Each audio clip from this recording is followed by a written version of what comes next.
Can this sports writer and this sports fan share a radio show without driving each other crazy? Now, live from the Fox Sports Radio studios, here's Fox Sports Radio's Odd Couple, Rob Parker and Kelvin Washington. Password.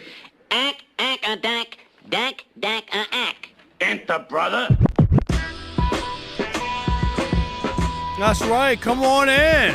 Pull up a chair with that password. You now have full access to this very fine radio program for the next 3 hours. Not 2, not 3, not 4. Thank you, LeBron. Not 5. No matter how you listen in, Fox Sports Radio, foxsportsradio.com, the iHeartRadio app, Sirius XM Channel 83, and now live on YouTube. We'll do it live. It. Do it live. I'll write it and we'll do it live. Thank you. Appreciate that. Yes, indeed. Say my name. Rob Parker. Say his name. Kelvin Washington. We are indeed the Odd Couple, and on this Trash Talking Tuesday, and you guys will need our phone number because we are, without question, the most listener-friendly national sports talk radio show on the planet. At least when people are still awake. Sorry about that, Ben. You know how it goes. Sorry about that. All right, write it down. Commit it to memory. 877-99 on Fox. For you laymen out there who can't figure out the letters and numbers, it's 877-996-6369. And guess what? If you hear feedback on the line when you do call in, it's your own fault. It means only one thing. You forgot to turn down the radio. And if you call in here and have a problem with what we say, tough, because... Well, I'm talking to you the way I want to talk to you. You have a problem, turn off your station. That's right. With all that said, always remember...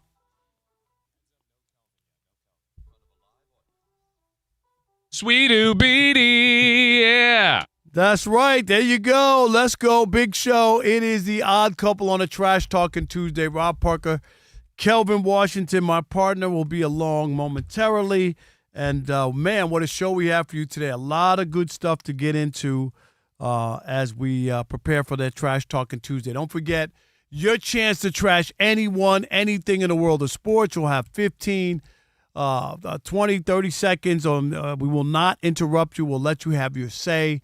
So you can do that. There's a lot to get to, and we're happy about it. All right, let's welcome in the Odd Couple crew because we wouldn't be able to do this fine radio program without them. Rob G is our producer. Bud Mexican is. There you go. Alex is our engineer. Alex, you're a hidden talent. If it's Bree, it's for me, is on the updates. We need something for Bree. We need to figure something out. Maybe I could get like that commercial where the guy goes, "It's the sweet one." She's not that sweet, but at least that's funny. Look at that. Bree's like, what? I thought you quit. Oh, you know what we could get? Sting. You ready? Bree, set them free. Bree, set them, Sting. Wait, what do you think? You got a mic? Yeah, no? Can we do that? Can we just have Rob saying that? Bree, da-da-da. Yeah, I'll put music behind you, Rob. Yeah, there you go. Let's do it. Perfect. Bree, set them Bree. Bree, set them Bree. And you could have Sting behind me. Oh, perfect. Let's do it. All right, Bree, that'll be yours. Got it. All right, and of course, on our social Never media heard of tip, him. yes, Elijah. Never heard of him. Elijah is our social media guru. Who is it? That's right, Elijah, one of the best in the business. So, all right, let's bring in Kelvin Washington. There he is. What's up? How are you? What up? Happy Trash Talking Tuesday. Ready to rock and roll. We have some great NBA games that we can get to, a bunch of conversations there. So looking forward to all that, my brother. You good? All good, no doubt. Let's get started. And I'm going to say make sure you tune in and search Odd Couple FSR on YouTube. Make sure you subscribe. All you got to do is hit that subscribe button, and then you can tap also the thumbs up icon, comment away. Go check out our YouTube channel and watch us live. Every night you can watch us live right here on YouTube. So go check it out. Do it! That's right. Just search Odd Couple FSR and subscribe. All right, Kelvin, let's just start here. Rob G, another choke job in Gotham City. The Knicks, last year, Kelvin, we watched them choke down a big-time game against the Indiana Pacers in the opener of that. What was that? The second round, right? Because that was to get to the conference finals. Yep.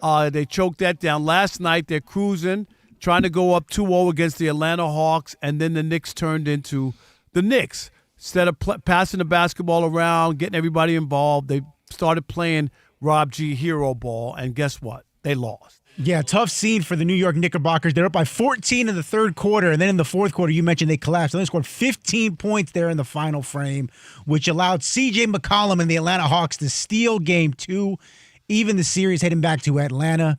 And you mentioned it, all signs right now pointing to the Knicks' star point guard, Jalen Brunson. Not only has his shot been wayward since the first quarter of Game 1. He was 8 of 11 in that first quarter. The 7 quarters since then, he's 11 of 37. But C.J. McCollum even said after the game, yeah, you know what, come crunch time, I was hunting Jalen Brunson as much as possible. I liked the matchup that we had. Long story short, Hawks win Game 2. Kelvin, I'm going to start here. It was not that long ago. There was a poll, one of the sports stations in New York, and I think it was like SNY, right? Sports New York or whatever, which is the Mets are of the prime occupant on that station. The Yankees are on Yes. The Mets are on SNY. And they did this poll, and I saw it on social media, and they asked who was the best player in New York.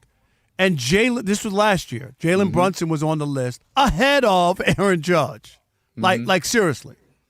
Last year we watched, what did we watch, Kelvin? One of the greatest offensive years by a right-hander hitter we've ever seen, right? He beat out a catcher with 60 home runs who had never done that in the history of baseball, correct? Yeah, that's true. And Jalen Brunson was the guy. I get it. The Knicks have been irrelevant for a long time. The Yankees have continued to win. I know they haven't won a World Series in a long time, but they're always in the mix, Kelvin. They're always going to the playoffs, right? They always have a high standard. The Knicks have been downtrodden for a long time, and here comes little Jalen Brunson, and his braids and his shots and going to the basket and all these other things, and the Knicks became relevant, and they went to the chance to go to Eastern Conference Finals 2 years in a row. Remember, they lost to Indiana, and then, of course, we saw what happened last year with a chance to go to the finals, right? And I'm convinced more than ever they're not going to get there. They're not going to win a championship with Jalen Brunson being your main guy, the guy you're hoping that a little guy is going to be able to get you where you want to go, and I'm just not sure that can happen. We've seen it twice. We've only seen it twice. Isaiah Thomas and Steph Curry. If you can name me others, then I'll say, okay. As the real primary guys know, you're right. As a primary. This is what I'm talking about, primary, not on a team. But Isaiah Thomas led the Pistons, right? The bad boy Pistons. Without a doubt. All right, Steph Curry's their main guy there. We know Kevin Durant won 2, but Steph Curry also won 2 where he was the main guy. Right. I just don't see it. And we keep saying whenever they go to hero ball and he's the hero, they get a 0. And that's what happened last night. You know, in New York, we call sometimes a sub sandwich a hero. Y'all do. Jalen Brunson is a 0 when it comes to trying to win you a championship. I've seen enough. I've seen plenty of these episodes. Last year was unbelievable when they lost that game to Indiana. Me and you sat here in the studio with our mouths wide open because we couldn't believe it. That's and true. Last night was another one. If you're a Knicks fan, you threw up in your mouth. It was awful. Well, I hear what you're saying about the smaller guards, and history has shown that to be very difficult, right? Isaiah Thomas goes to 3 straight finals, wins 2. You got, obviously, you mentioned Steph Curry's resume. And Allen Iverson gets to a final but ran up against peak Shaq and Kobe, so he had no shot there. The thing that I will offer you, Rob, for me, is I think the combination can't get it done. I think Cat and I think also Karl Anthony Towns and Jalen Brunson together, that combo ain't happening. And the reason I say that is when Jalen Brunson is going, he ends up being very isolated, right? Like you mentioned, hero ball, he's going, and he's been Mr. Clutch. He's voted Mr. Clutch by the league and all that stuff. And you saw last night, the Hawks take a lead, bow, he hits a 3, get him back in 1. Hawks take another lead, bow, he hits another 3, gets him right back in it. And so you have the situation to me where Jalen Brunson gets going, the crowd's going, the Knicks fans going, go, New York, go, whatever y'all say. and everybody's loving it. The issue is Cat becomes irrelevant. Cat becomes, he's just out there. He becomes a spectator, essentially, just like all of us. And I think the combo doesn't work. Here's what I mean. When Kevin Garnett was paired with Paul Pierce, and obviously the rest of the team, but he became the best defender in the league. He was able to say, you know what, Paul Pierce, Rondo running the show and all that, I'm going to be the best defender. Lock down, every rebound, block shots, dive on the floor, screaming and going crazy, getting the crowd into it. He's able to, change his game. Chris Bosh was able to go to Miami and say, all right, you know what? I'm blocking shots. I'm rebounding. I'm getting a key rebound and kick it out to Ray Allen for a shot. They able to switch their game a bit. Karl Anthony Towns is, if he's not scoring, what's he out there doing? He's fouling out or getting stupid fouls. He's not the best rebounder for his size at times. He can be softish at times. Defensively, he's no type of rim protector. We know that. That's why they put it in Mitchell Robinson. So to me, the combo doesn't work. When Karl Anthony Towns is going, Jalen Brunson kind of just sits around, right? He's not a lockdown defender. Like Rob G said, CJ McCollum said, I'm going at him, and he cooked him up a few times in that fourth.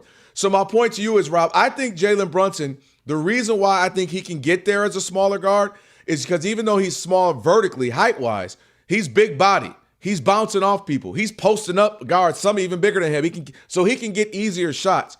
I just don't like the combo. You can't have two real quick, you can't have two stars who don't play great defense, who can't really bounce well off of each other. I just don't think the combo. So for me, it's the combo or Karl Anthony Towns and then Jalen Brunson as far as the issues I have.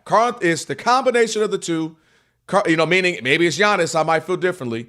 Karl Anthony Towns and then Jalen. Yeah, I disagree. I think Jalen, when he gets into that hero ball, and I've seen it, they've had many collapses, and he can't defend anybody either. I mean, they just went right at him. He doesn't defend, and I'm not saying, I get it. He scored and all this kind of stuff, and people were excited about him and whatnot. I just don't see how it happens. And maybe I'll be wrong, but I don't see it.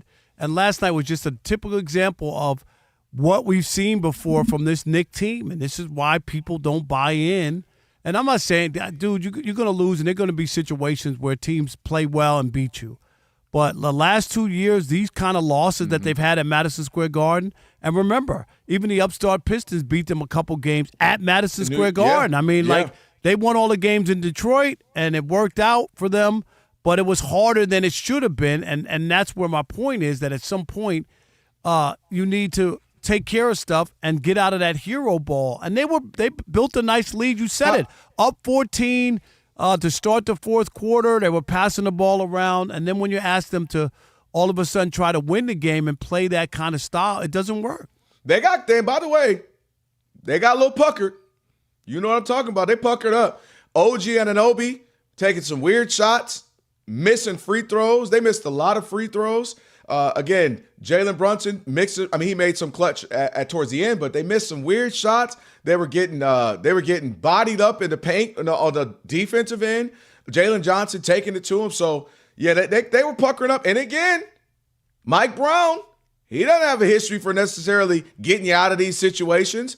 He didn't draw up some great plays. I wasn't sure Mike Brown was coaching last night because I saw Lucy in the first row, so I thought Charlie Brown was coaching. Yeah, well, Charlie Brown, Lucy, what's my man with the blanket? Linus was out there. Shoot, Snoopy, what's the little bird? Tweety? I don't know. They're all out there. And so to me, the worst demons came out. You mentioned the hero ball, the lack of defense, the starting to get tight. OG, I knew he wasn't making no free throw. OG, when he went to that free throw line, when you start looking around before the refs get you the ball, I know what time it is. You want no part of it, right? He want no part of that. And credit CJ McCollum, he's the guy I wish the Pistons had. With Cade, of course. Because you need a guy who can say, man, look, go get us a bucket. And the Pistons, that's their issue. You mentioned it. We'll get to that, another day. Obviously, they play tomorrow. But CJ McCollum is that guy that He'll get you one. He wants to take that shot. Yep. Don't ask him to be your best player throughout a whole season and, some type of MVP candidate. But if you're just saying, hey, get me one, he's one of those guys. All right, 877-99 on Fox, 877-996-6369. Can the Knicks win a title with Jalen Brunson as their best player? I say no. Kelvin still convinced yes. Where are you? 877-99 on Fox. We'll continue that conversation next with you. It is the Odd Couple, Rob Parker, Kelvin Washington, where we deliver news, where we deliver insight, not noise, right here on Fox Sports Radio. Stick and stay. Especially if you can help Unc on the way out in the US of A. Yeah, I need help, man. Do I need help?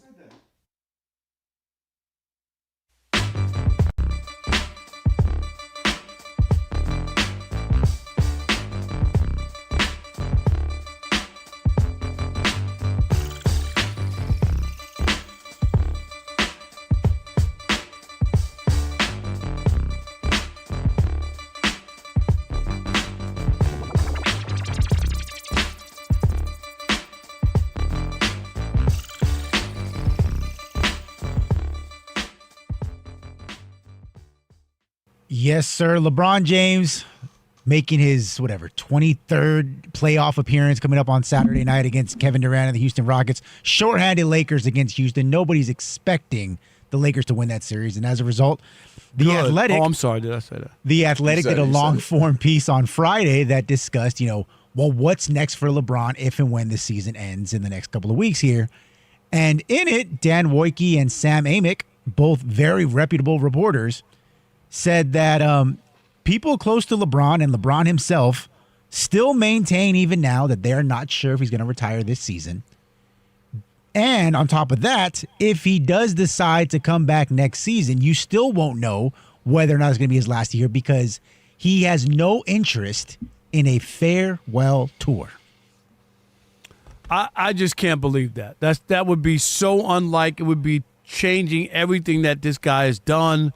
From the press conference, I'm taking my talents to South Beach, to the chosen one on his back. Just everything is out loud.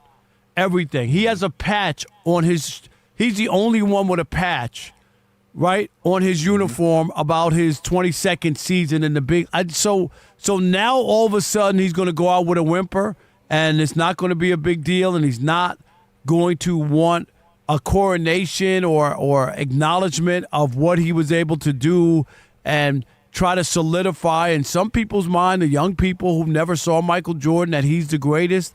Like, I just don't believe that he's going to go out in that fashion. It's hard for me to buy into that. It just is.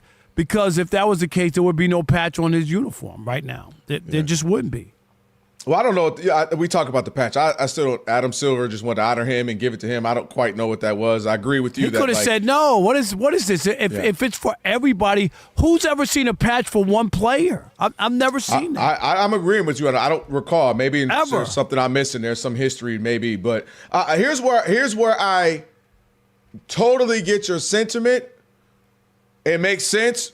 LeBron, listen, don't nobody love LeBron like LeBron love LeBron. I'm totally with you on that. The only difference I'll have if I have to – something changed over the last year or so, and we've talked about it, where it seems like clearly not everyone's been a fan of, right? Not everybody loves him. That's just life in general. Not everybody's going to love you. But it does seem like the narrative kind of changed, right? Like as if the league or parts of it, especially before the Lakers really went on their run, were over him, right? It felt like maybe there was something, too, where they were like kind of over him and tired of the shenanigans, tired of the, like you mentioned, the patch, tired of these things. And I think there could be a part of him, Rob, where because it's not going to be 100% of everybody being like, oh my gosh, LeBron, farewell, we're going to miss you. And I think he knows that. And I think there might be a smattering of boos or go away. It's been 23 and next year will be 23, 24 years. I think he actually would not do it because it would not be 100% in support of him. You get what I'm saying? Like when Jordan retired, the entire league, everywhere you go, they honored him. It was a big deal. Even Kareem, you had other teams giving him gifts. I think just the way it is now, LeBron maybe stayed as welcome, past as welcome for some players, some fans, some teams, some organizations. I just don't think it would be all cheers at everywhere. And I think LeBron wouldn't want those optics of it not being 100% flattery everywhere I go. So I think there's a chance he'd rather just say, forget it. See, I can't see that. I hear your point, and that's obvious. But everybody shouldn't love him. It doesn't work like that. There were teams that he beat. There are other situations and circumstances. He left Miami. He left Cleveland, went back like that. Like I get that. The 25 straight points against Detroit. But that's about being a great player, and that everybody's not going to love you at all times. But you did your thing, And even I'm just saying from this standpoint that he believes and has said that he's the GOAT and has all these fans. It would be a slap in the face to his fans to bow out like that because you don't want to hear a handful of people booing you or not being all in. What about the cheers? You can't tell me that they're not. There are a lot of people just grew up with LeBron who are on the LeBron. They're LeBron minions. So you're going to discount them because 30% of the audience isn't down with your farewell? Can I give you an example? Because you're never going to get a 100%. But Michael Jordan did, right? And Larry Bird, guys who kind of we knew it was their end, did. And I think it was a different era where, this being a New Yorker, we can scream, hate, shoot, but man, daggone it, we gonna show love and respect. And Madison Square Garden is one of the greatest places at that. They will boo you the whole night if you're a Knicks fan. And if you just had one of those nights where LeBron dropped 60, Kobe dropped 60, Steph Curry, I think, hit for 60 before. Like all these guys, Jordan, double nickel his first year back. That same Knicks fan base will actually applaud you.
All right, it is the Odd Couple, Fox Sports Radio.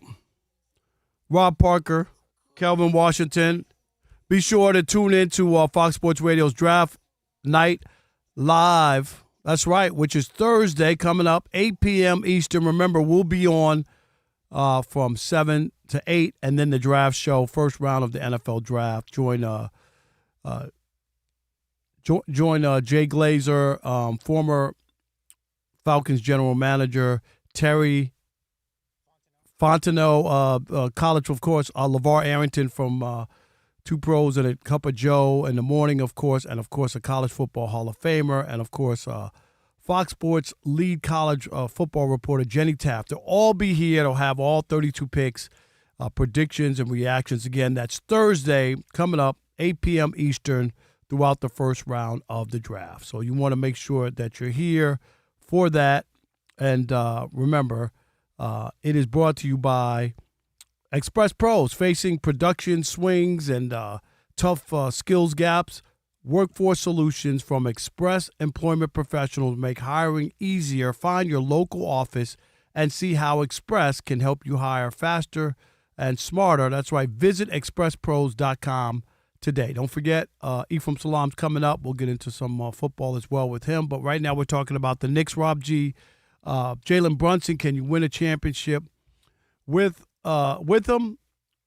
Kelvin believes so. I do not believe so. We want to hear from you, 877-99 on Fox. And, yes, we have some people want to chime in. Yeah, can you win a title with a guy who's a quarter inch taller than me? Let's start off with Jay in Georgia. Jay, you're on the Odd Couple Fox Sports Radio. What you got, buddy? Hey, what's up, guys? Hey, listen, I don't care if it's Mike Brown, Charlie Brown, James Brown, all the New York Knicks fans can move around. And let me tell you something. Every time the Knicks win a playoff game, they want to get in downtown Manhattan, celebrating like they just won a championship and haven't done nothing since 1973. I'm so tired of these delusional Knicks fans. We have nobody. Our best player is a 6'3" guard. He killed them last night. Yep. Listen, I hate New York. I hate Stephen A. Smith. I hate everything to do with the New York Knicks. I just want to rip on them because I get tired of them jumping that everybody mentions on Twitter talking about how good they is and haven't even made an Eastern Conference Final since I don't know when. Since Moby Dick was a guppy. Move around. That's right. All right, Jay. Look, okay? We're going to poo-poo that attitude. My goodness gracious. 877-99 on Fox.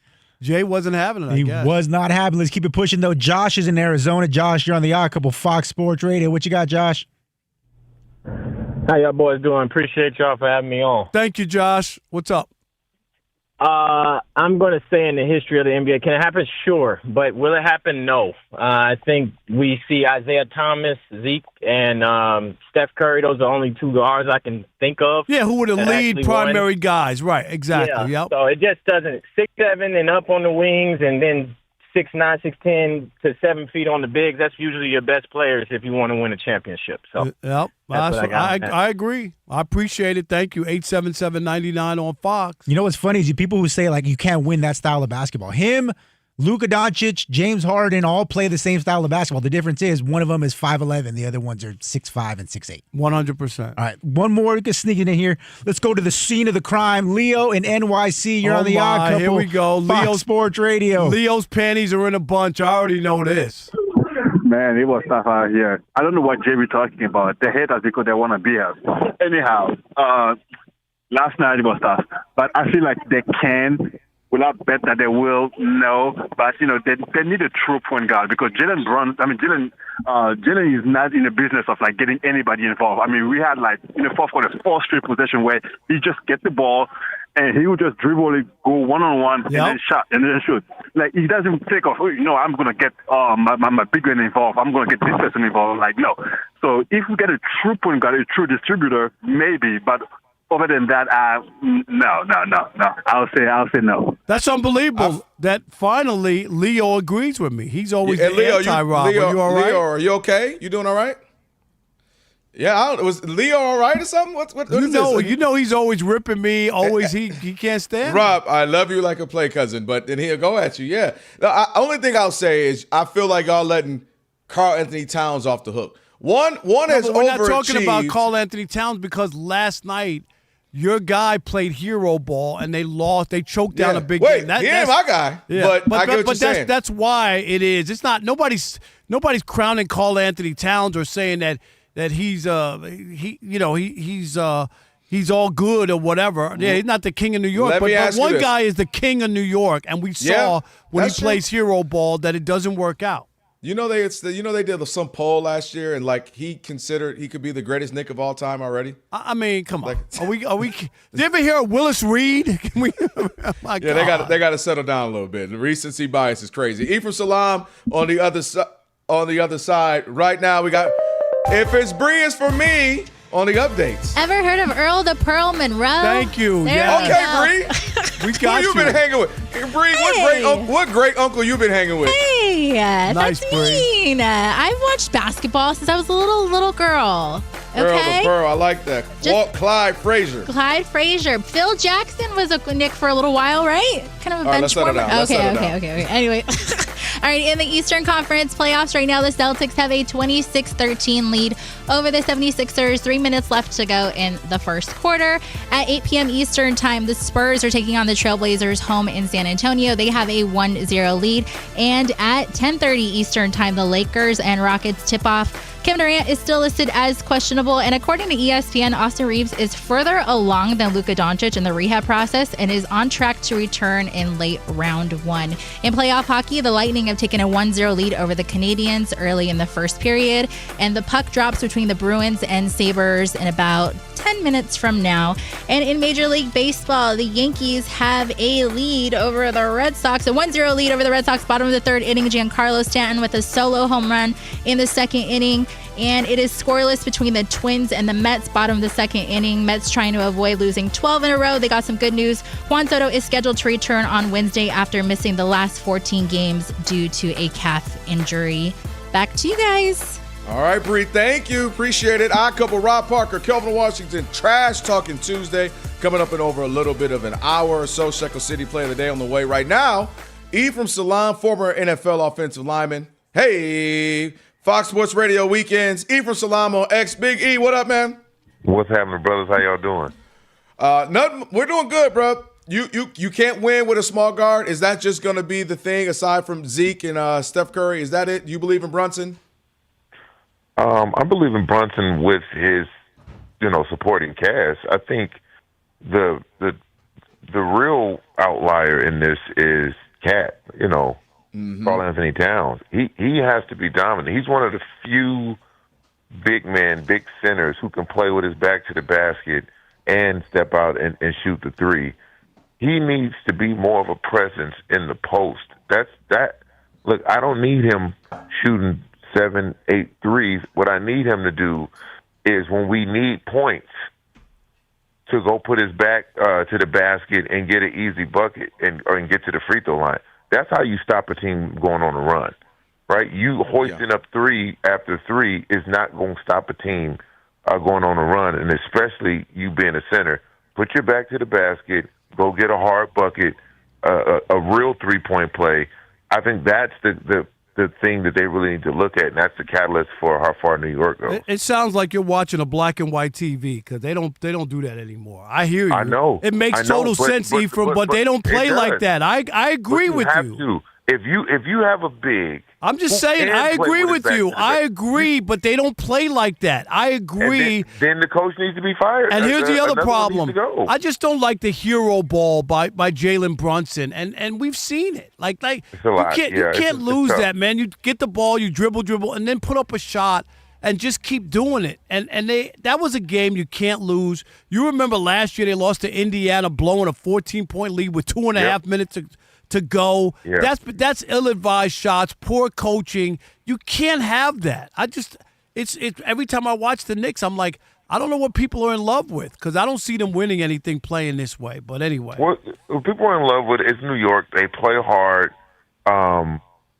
It's the Garden, man. It's rocking in there. You got the old players in there. You got. It's part of the zeitgeist of what makes basketball so great. I get it. I covered the Knicks, and I worked in that building. I get it. I know it. Yeah. Let's go. Oh, go ahead. Go ahead, Rob. No, I was gonna say, let's go ahead. You go. Let's go. Yeah, Lakers, Ephraim. They play. They're dealing with the. Of course, they got the Rockets. They get one. Surprise, KD's going to be out. LeBron kind of goes back in it like a Magic Johnson mode, more or less setting guys up and scoring every now and again. What do you expect from them game 2? I expect them to come out with even more energy. And when you look at that game, the fact that they won, and they were pretty much in control of the game from the beginning, they didn't even really play their best game. They were out-rebounded. I think it was 21 to 4 offensive rebounds. It's just if they can play better, right, rebound better, then they can really take control of this series. I think it was kind of like a deflating thing to have KD not available for them. They got a bunch of kids out there. Outside of KD, everybody's 22, 23 years old. Yeah, the average age was 23. To go up against somebody like LeBron James in the playoffs, even as an elder statesman, that's a tough task for a bunch of kids to go out there and do. And LeBron was LeBron. He was a facilitator. He controlled the pace of the game. He never allowed them to get out and run. And if they can keep that formula and keep them off the glass, I think we got a shot. I'm going to say this, and I said it before the season. We could get the tape about this is the problem when you get older guys like a KD. Well, you're going to wind up not being available when you need them. And here we are in this situation, and right away, what happens? He's not ready for the playoffs, and they could be out sooner than later, even though they had a nice run last year, and now he's going to be right. And you added KD, and it doesn't work out for you. This is the problem with older players, Ephraim. Well, I know, and however he banged knees or whoever he banged knees with in practice, shame on them. They should be. He should have had a red jersey on. I don't know. Look, Houston is a good young team. They were one player away. They thought. Now they find themselves in the position with a lot of youth and no leadership. And you got to remember, the biggest thing that happened to them was losing Fred VanVleet at the beginning of the year. And they never really went out and replaced him. They never went and got a point guard. I would have went and got Dennis Schroeder. I would have went and got somebody to come in and be a point guard to take that off Thompson's plate, because that's not what he does. He's a slasher. He's a defensive 100%. guy. He's a high-energy guy. And when you take that away and put the ball in his hand and make him a facilitator, you take away from what your offense is capable of. It's crazy that they didn't do that, and then they're going to let this season go by the wasteboard, by the boards, because they didn't do what was obvious at the time. If you're going to bring Kevin Durant in and you lose your point guard, you got to go replace him. It's just simple. That's exactly right. He is Ephraim Salam on with the Odd Couple, Rob and Kelvin on the Trash Talking Tuesday. I want to go to, we finally heard from Mike Vrabel. He speaks for a couple of minutes. We're going to get into that too. We're going to do a deeper dive on that. Because we were one of the few shows that talked about it, Ephraim, when it first came up. What did you think? Yeah, and then I guess of his comments today. What was his comments today? No, he just read a statement is all he read. He didn't take any questions, and basically said he had to have tough conversations with people that Family, he loves, team, which is definitely right. Yeah. Which I guess he finally talked to the players. And I don't know, Ephraim, I just got the sense that the reason he did it is that he doesn't want this to overshadow the draft, which is coming up. And if you're if the reporters don't get a chance to talk to you, Ephraim, until the draft, guess what the first question is going to be on draft night? Right, and you're absolutely right. But look, but this is also a smart move, right? Because we know when the draft happens, that's what everyone's going to be talking about now. Now that he's addressed it, we're going to be talking about, we're going to be giving out draft grades and all that. And then guess what? Then we get into mini camp, and then we get into it. So if they have an off season and they don't make the playoffs, this becomes the reason why. If they go back and they still have a good year and they make the playoffs, no one cares. Ephraim, before you got married, how many female sports writers did you have a relationship with? I'm just curious. Absolutely none. I saw those good write-ups you got on you. That was just off pure talent, and the right type of talent, too. That offensive lineman for the Falcons had 7 pancakes, didn't he? Wow. Oh, man. Wow. Hey, we got with the draft coming up is let me ask you, we've had a handful of people on over obviously the last few weeks about Mendoza. It's been interesting. I think Rob would agree. Some people haven't been high on him as much as they've been high on him for this particular draft, saying, well, he's the best quarterback in the draft, but he's not that great. Others are talking about the intangibles. His leadership's so smart. Where are you on what we've seen from him, what you heard anytime he speaks, and kind of what you expect if the Raiders go ahead and get him number one? Look, what we do know is he's going to be consistent, right? Every time he steps to the podium, it's not a surprise of what he's going to say. He's going to be very consistent. With his play, you can't take away from the gauntlet that they had to go through for them to do the impossible, which is go undefeated and win the national championship. 2 years removed from being the worst team in Division I college football history. So there's a level of leadership that comes with that. And he has the intangibles. He can make every throw. He's not going to be flashy, but what does flashy get you right now? Right? He's not Kyler Murray and scrambling around and doing all of that, but he's consistent. And for me, that's what you need as the Raiders. You need someone to be consistent. You need someone who's going to come in and do the work and be a leader. You don't need flash right now at the Raiders. Love. I was going to ask you about Love real quick. You like him as a dynamic? Yeah. How dynamic can he be? I mean, you think about what Christian McCaffrey has done, and having some of the intangibles that Christian has, and before that, what Marshall Faulk was in terms of not just being a turnaround and hand the ball off to somebody who can get out and line up and make a safety have to come and guard him. And not be able to cover him because he's too physical. That's the level of usage someone like Love will give you as a team, and it'll become an instant best friend to a quarterback. Instant best friend. When you got a guy like that, ask Jalen hurts what Saquon Barkley meant to him. Right. You know, it's those type of things. When you have a dynamic running back like that, and he's young, and oh my goodness, the sky's the limit for him. He's got to go to the right place with the right scheme, though. Got to. Yeah, we'll have to wait and see. Draft coming up in 2 days. E, man, appreciate it as always. Thank you. Thank you, E, for Salam. Give him a follow. No doubt. All right, on the way, Shekel City plus Tire Rack play of the day. And it's some billionaires out here who are just crazy cheap. We'll tell you who we're talking about. It's the Odd Couple, Rob Parker, Kelvin Washington. The Trash Talking Tuesday, Fox Sports Radio.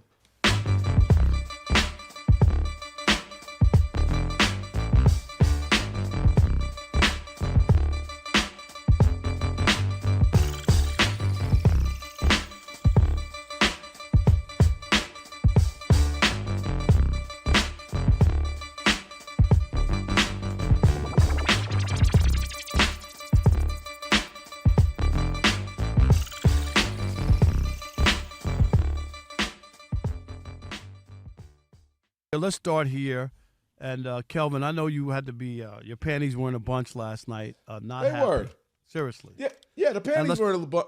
Go ahead. No, I was going to say the Pistons, I mean, it was a bad loss. They lost by 11 points at home. They were like 8.5-point favorites. I mean, that's a big loss. Very few thought that the Pistons would lose game one to the Magic.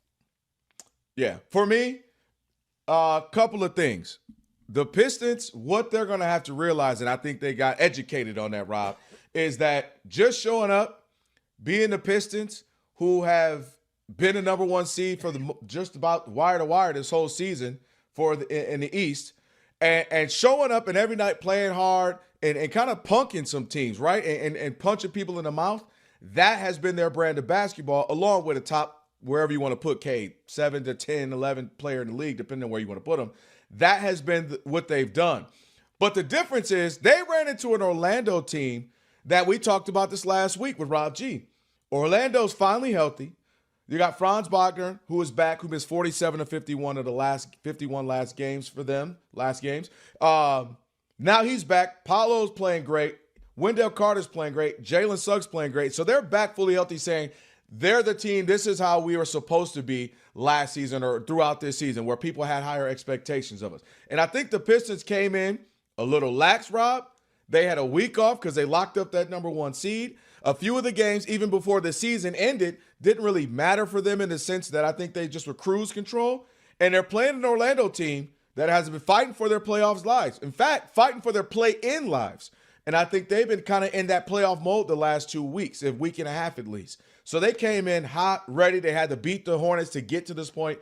So they've been in that. The Pistons came in. They looked a little lax in the beginning. They looked a little shell-shocked, and they got punched in the mouth. And I think they're not used to being punched. So this was actually a good wake-up call for them because they got punched and punked. And I wanted to say in the Palace, but you know it's the Little Caesars Arena now.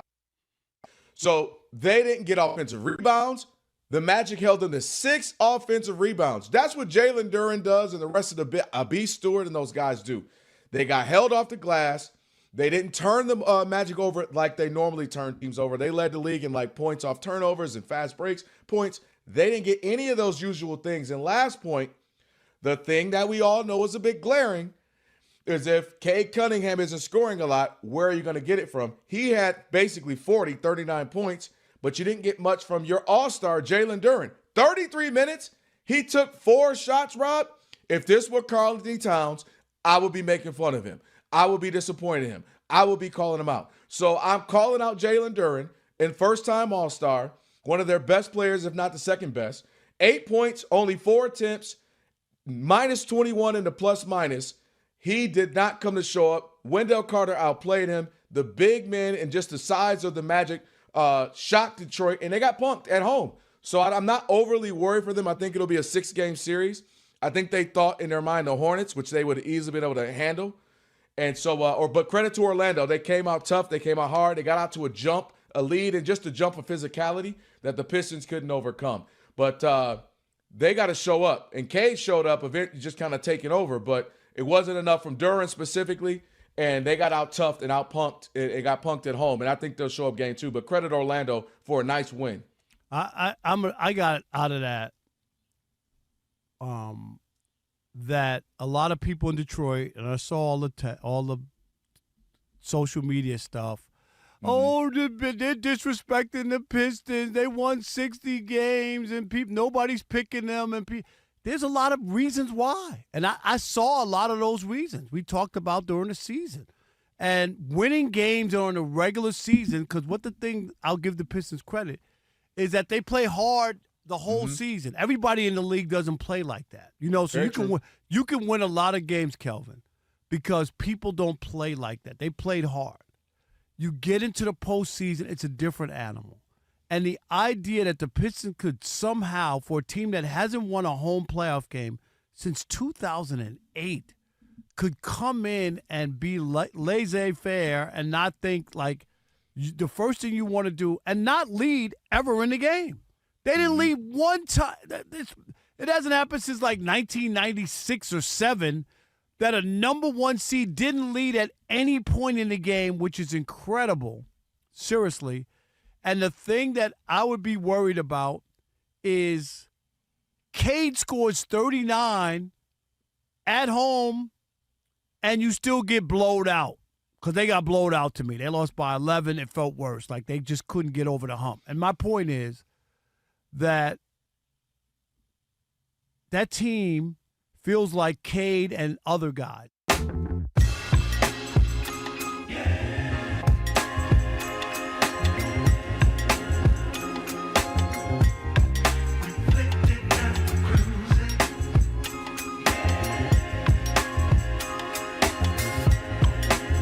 Fox Sports Radio. Hot Couple, Rob Parker, Kelvin, Washington. Thank you to Ephraim Salam, who just joined us. We'll get that up in a little bit on the podcast. If you missed it, don't worry about it. Still a lot coming up next hour as well. We got Trash Talking Tuesday coming up next hour. Also, Terry Fontenot, if I said that correctly, former NFL general manager, going to be joining us as well. And the last hour, we're going to have Alex Monaco. So a lot left in the show. Right now, it is time for Shekel City. Oh, did I do that? All right, how'd you do? Did I do that? Yes, I did do that. I didn't do that well last night, though. 1-2. Last night got the Dodger game right, but 1-2 got both basketball games wrong. Yay. Yes. But still, my total record is 111-80. That's 31 games over 500. Are you kidding me?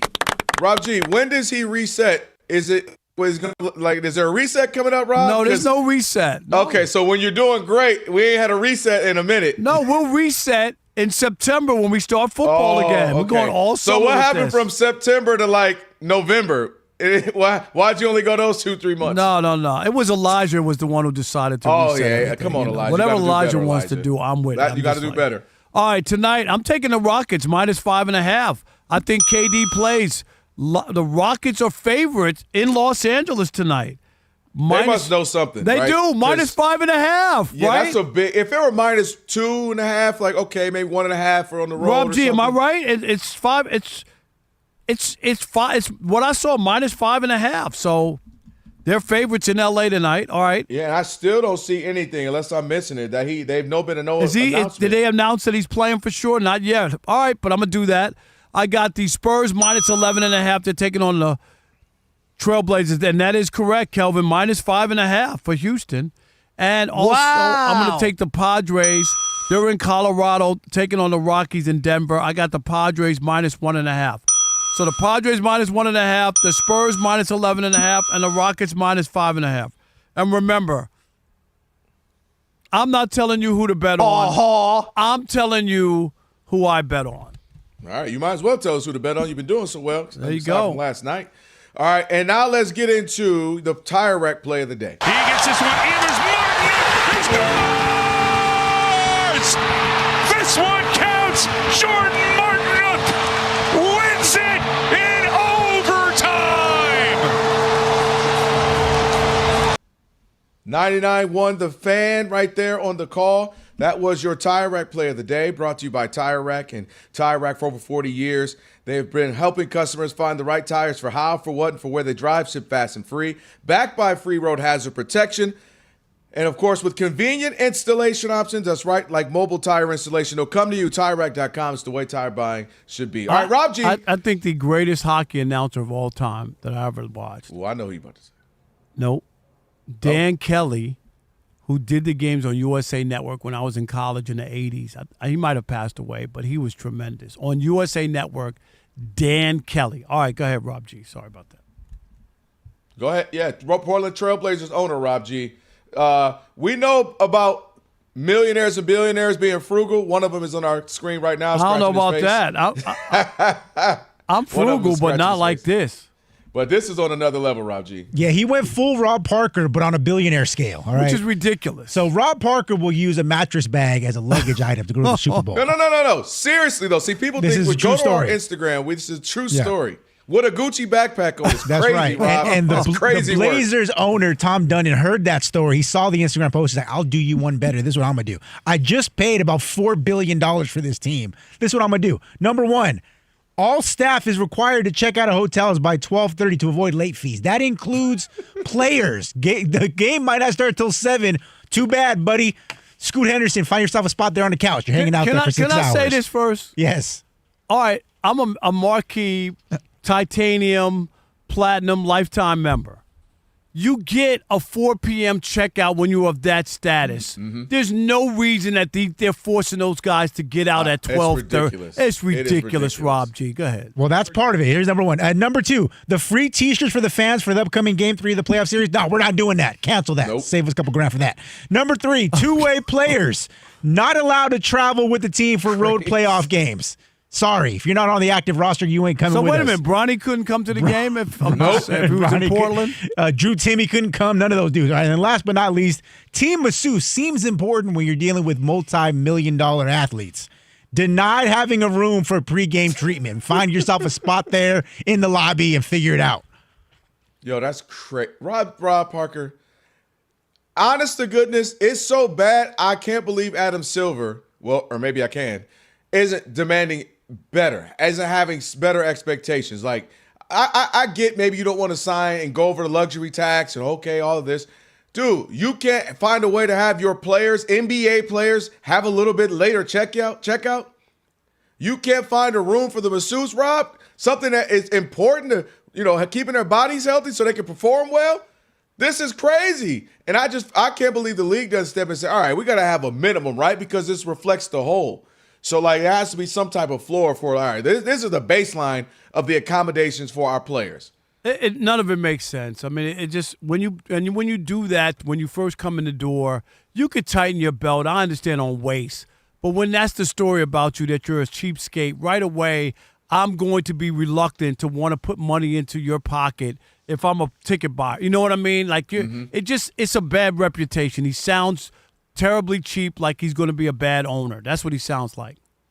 Yeah. We'll have to wait and see. But late checkout should be mandatory. Come on. NFL Draft is where it all starts. This is crazy. I can't believe it. From the picks to the breakdowns, we're covering all of it. Because in the NFL, I put myself in a position to be here. One pick can change everything. I'm ready to get to work. Join Jenny Taft, Jay Glazer, LeVar Arrington, and former Falcons GM Terry Fontenot. It's Draft Night Live, and it's brought to you by Express Pros in Weevil. This is what I do it for, man. On Fox Sports Radio.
It's the Odd Couple. You know what time it is. It's your boys. Let's get it.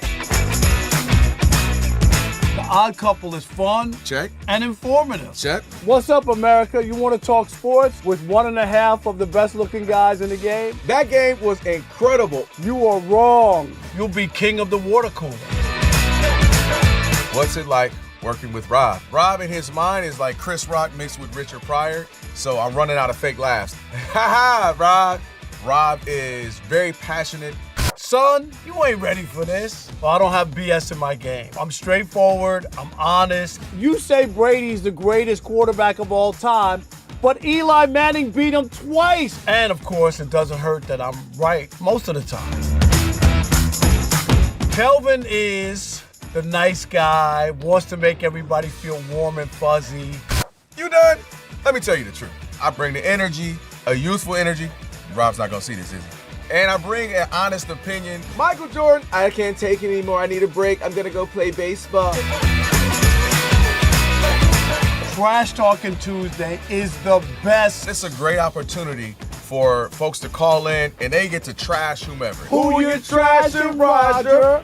I'm trashing LeBron James and Michael Jordan. Oh, okay. They can't even hold Wilt Chamberlain's shoes. Stop talking about the king like that. It's a new era. Let LeBron be the best, please. I only recognize one king in the United States, and that's Burger King. The connection with the Odd Couple audience is incredible. We really invite them in. And they can relate, whether it be things about our own personal lives or our takes on sports. Love you guys. You guys are killing it. Hey, we appreciate you. Thank you for rocking with your boys. They feel like it's just my guys, just my friends, and they join right in on the show. We talk with the listeners, not at them. Obviously, you can listen to us live, but you can still check out the podcast. You can check out our YouTube. You can check us out on social media. So in any way you want to get it, you can get it. Yes. There's some yelling. It is some hot takes. It's a whole lot of fun. I'll give you that. It is fun. I agree. Begrudgingly. The Odd Couple. Sports talk that's too good and too fun.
Tonight in round one of the NBA playoffs, the Celtics have a 46-44 lead over the 76ers. 4.5 minutes left to go in the second quarter. Spurs and Trailblazers tip off at 8 p.m. Eastern time from San Antonio. Lakers and Rockets tip off 10:30 Eastern time from LA.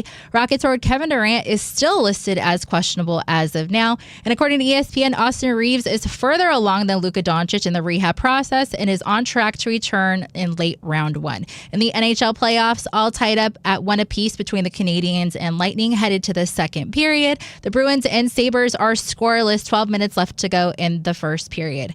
In Major League Baseball, the Yankees have a 1-0 lead over the Red Sox, top of the sixth inning, and the Mets are leading the Twins 3-0, top of the fourth inning. I'm Brianna Muro.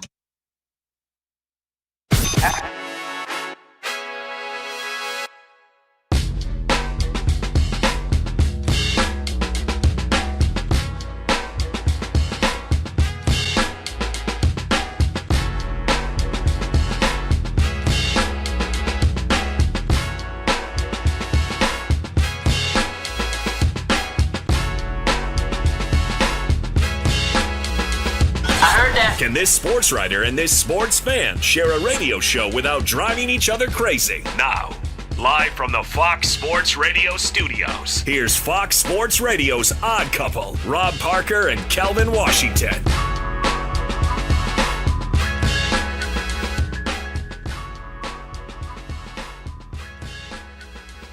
It is the Odd Couple.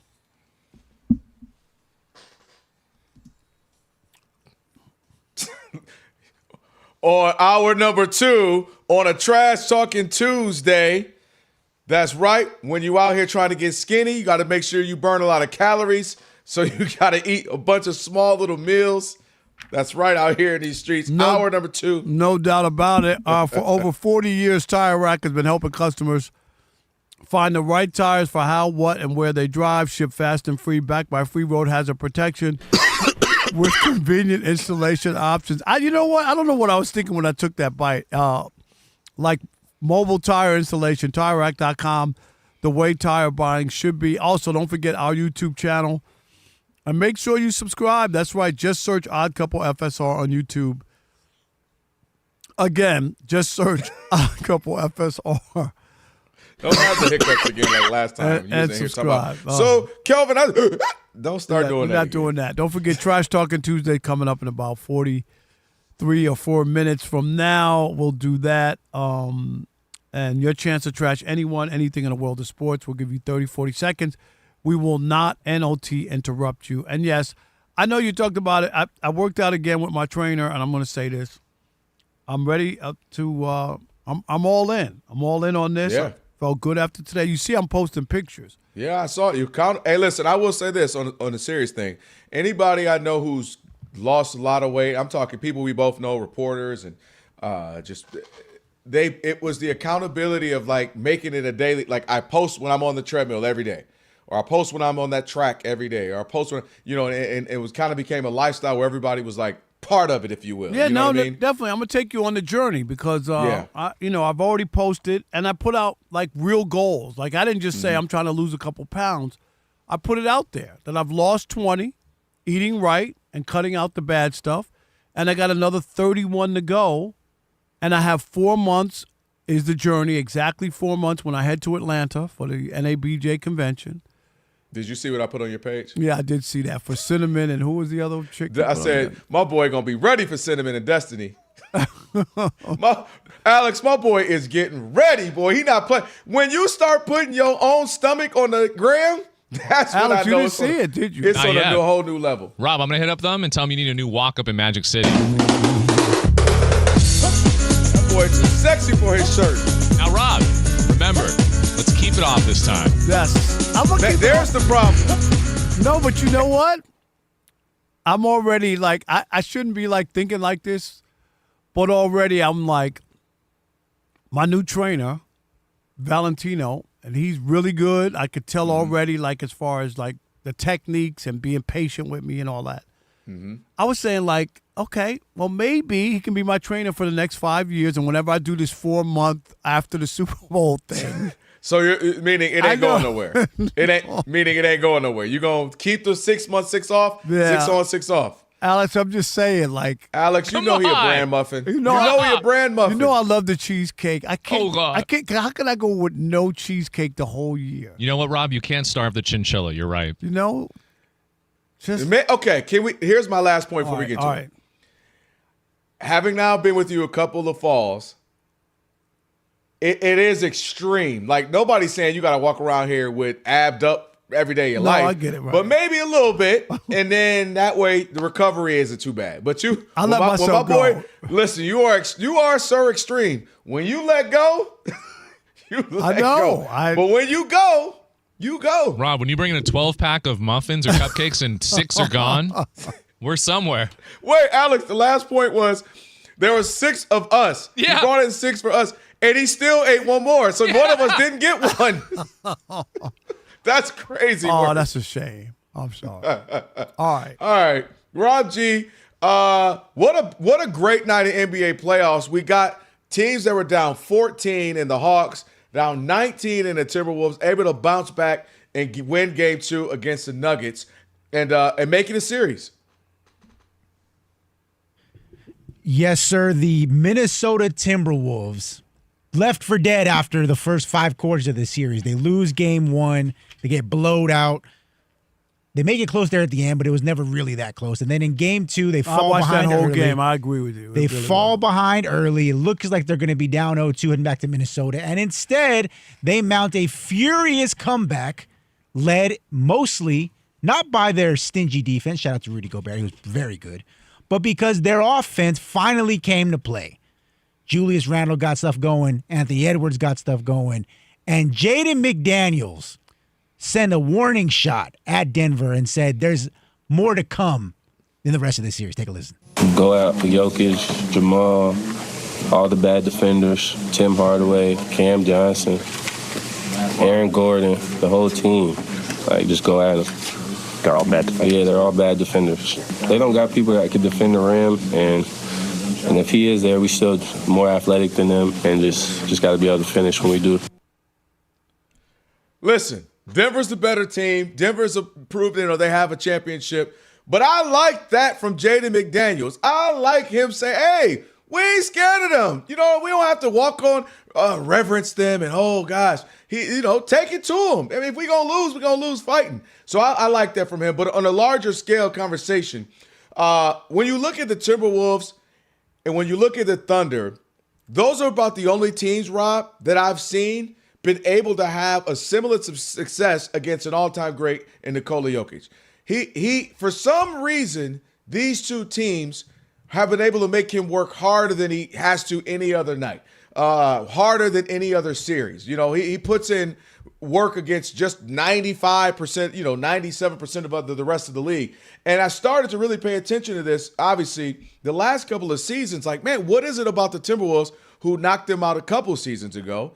And then obviously the Thunder last season. And now we've got a series here. So I think one of the things that I witnessed with the Timberwolves, they have a body. People like to make fun of Rudy Gobert, and I'm people, because at times it's like, all right, Rudy, what are we doing out here? Airballing free throws, missing jump hooks and all that. But on the defensive end, and you heard Anthony Edwards talk about it, man, he told him going in the fourth quarter, we ain't doubling. You on your own. Stop reaching. No fouling. He's going to flop. Man up. And Rudy Gobert was able to play him well. You got, I think it was, 2 for 14, 2 for 12. Jamal Murray and also Jokic in the fourth quarter. They look tired.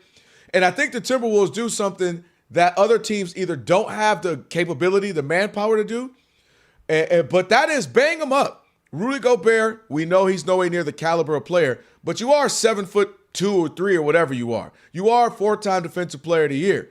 So he can get in there, challenge Jokic, block some shots. Then they come in with, of course, Julius Randle at times, rough him up a little bit. Then they come in with Naz Reid, rough him up, another big. And then they call Kyle Anderson and Jaden McDaniels, who you just heard there. They have the ability to throw a bunch of guys. They swarm at him. They body him up.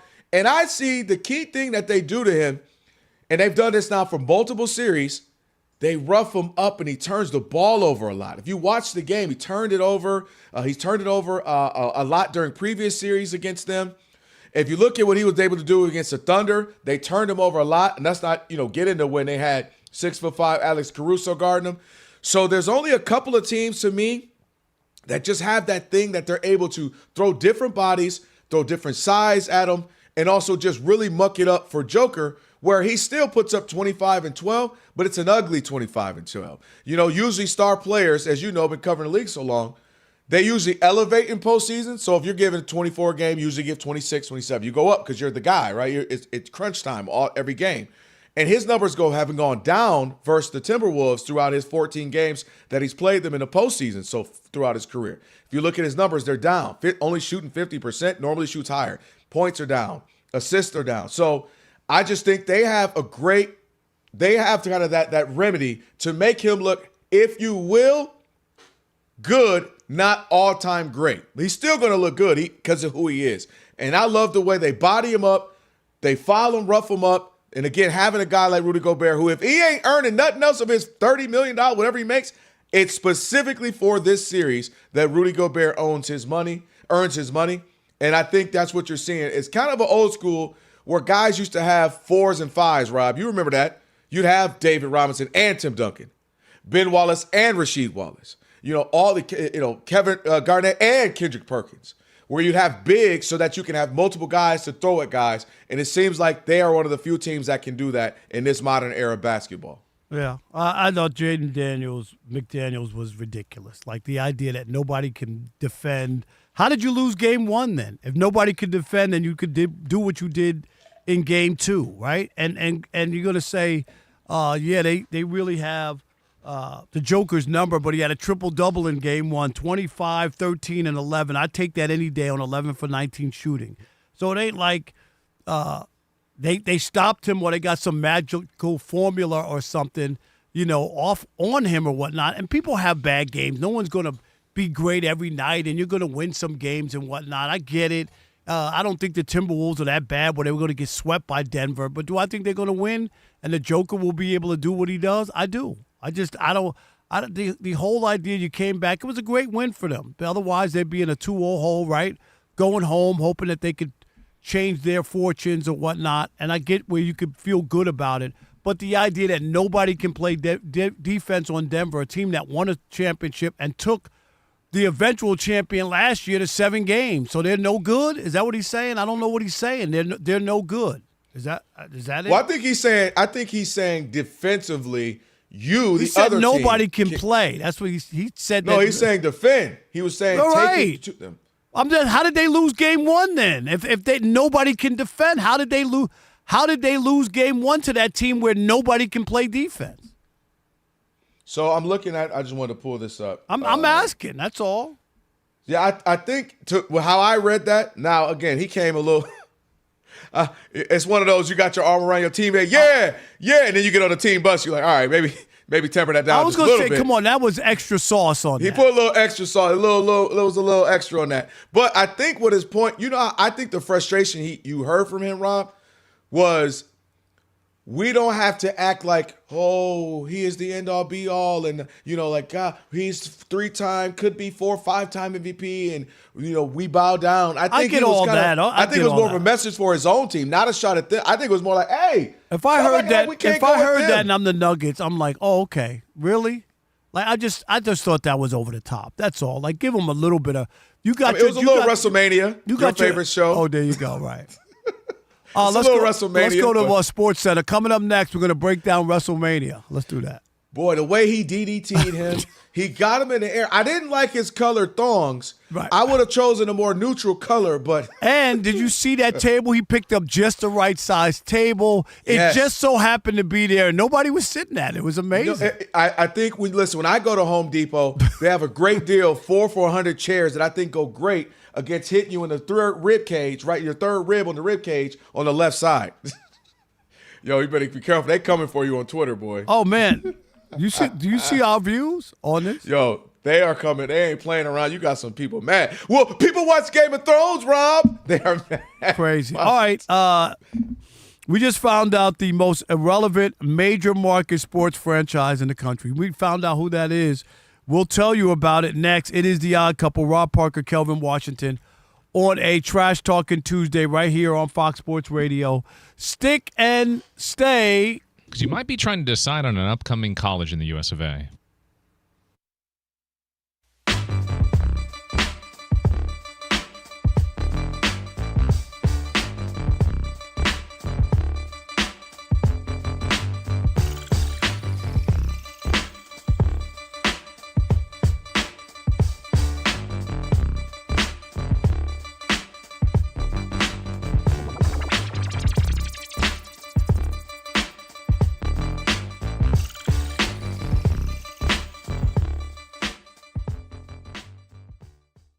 All right, so getting back to the story we're going to discuss here, The Athletic surveyed 161 active NBA players to get their thoughts. Diana Rossini didn't have anything to do with this, right? I'm just. God. I just want to make sure. To get their thoughts on who they believe should win the NBA MVP award. No real surprise at the guy they picked. 39% of the votes went to SGA, more than twice as much as the second-placed finisher, which is Nikola Jokic. The rest of the top 5 in order. So it's SGA 1, Joker 2, and 3 guys tied for third. Jalen Brown, Luka Doncic, and Cade Cunningham. somebody's missing from that list. Wait a minute. None other than Rob Parker's favorite big man, the slender assassin himself, Victor Wembanyama. Everyone knows it's Wemby, except the NBA players. Finished a distant sixth, only got 5% of the votes. No love for Wemby in the NBA circles. All right, Kelvin, this is what I talk about all the time. What's that? What's that, Rob? The players are jealous. They are always getting in their feelings. They don't want Wemby. We're not pushing him to the front of the line. Not only is he an offensive machine, he plays defense too, and he's not even in the top 5. How could that possibly be that he's not in the top 5? It's because they don't want to crown him. They don't want to say, Wemby, you're that guy. Jealousy reigns supreme. We've talked about it before. They would 100 some players didn't even vote for LeBron James for an All-Star game. Another 100 people didn't even vote for Kevin Durant. We're talking about 5 or 6 years ago when they were both viable big-time stars still, right? They didn't vote for them. Players can't be trusted. They have skin in the game. Don't ever allow players to vote on anything. They'll never give you an honest view, an honest take. It's Boulder Dash. It's Poppycock. How is Wemby not in the top 5? He plays both ends of the court. How many guys today, Kelvin, play both sides of the court? Wemby? Can we say that? Everybody knows it's Wemby. He should be in the top 5. I'm not saying he has to win the MVP. How is he not in the top 5? Ridiculous. So, look, this isn't quite as egregious as LeBron not getting 100 votes or whatever it was. That's egregious. That doesn't even make any sense. And the only reason why I'll say that, and I'll provide a slight pushback to you, is that Luka has had an amazing season. We've talked about it throughout. SGA is his to lose. Everybody would probably agree on that. And then Joker is Joker the last 5-6 years. He's just been incredible. So, and then Cade at one point in time had the best record in the NBA or right behind the Thunder. So there was a point where you say, man, Cade could honestly be there. So I think the list is a very fair list, which is why I'll push back a little bit on how crazy it is for them to think those other 4 guys could be ahead of Wemby. And why I think this is because of a multitude of things. I think they're looking at his stats a bit and going, well, 24 and 12, that's a bad night for Joker. You know, that's a bad night for a guy like a Giannis or somebody. So I think they're looking at his stats and saying those aren't the most overwhelming stats, but that's not what makes Wemby great. Wemby is giving you these stats, 24, 12, and 3 blocks in 30 minutes.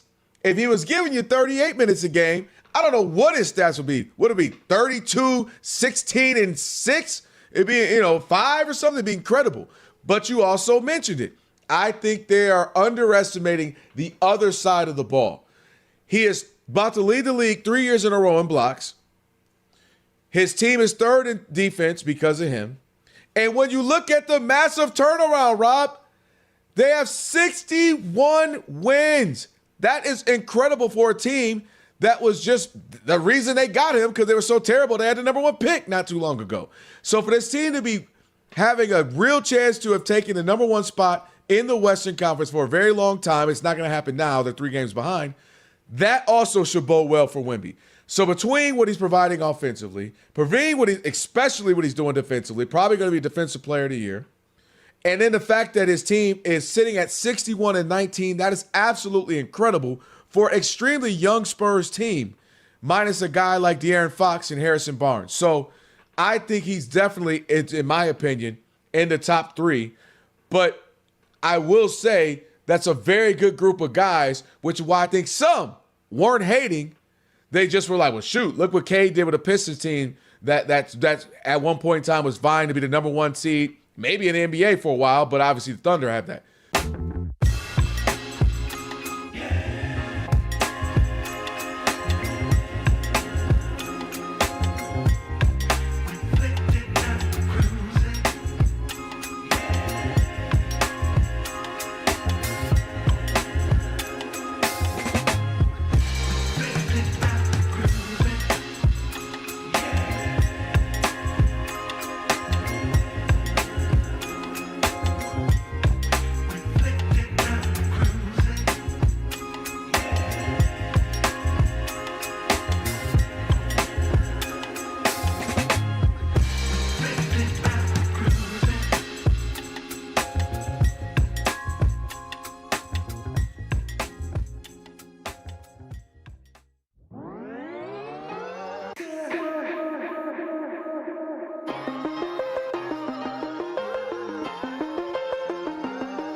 Hey, Fox Sports Radio.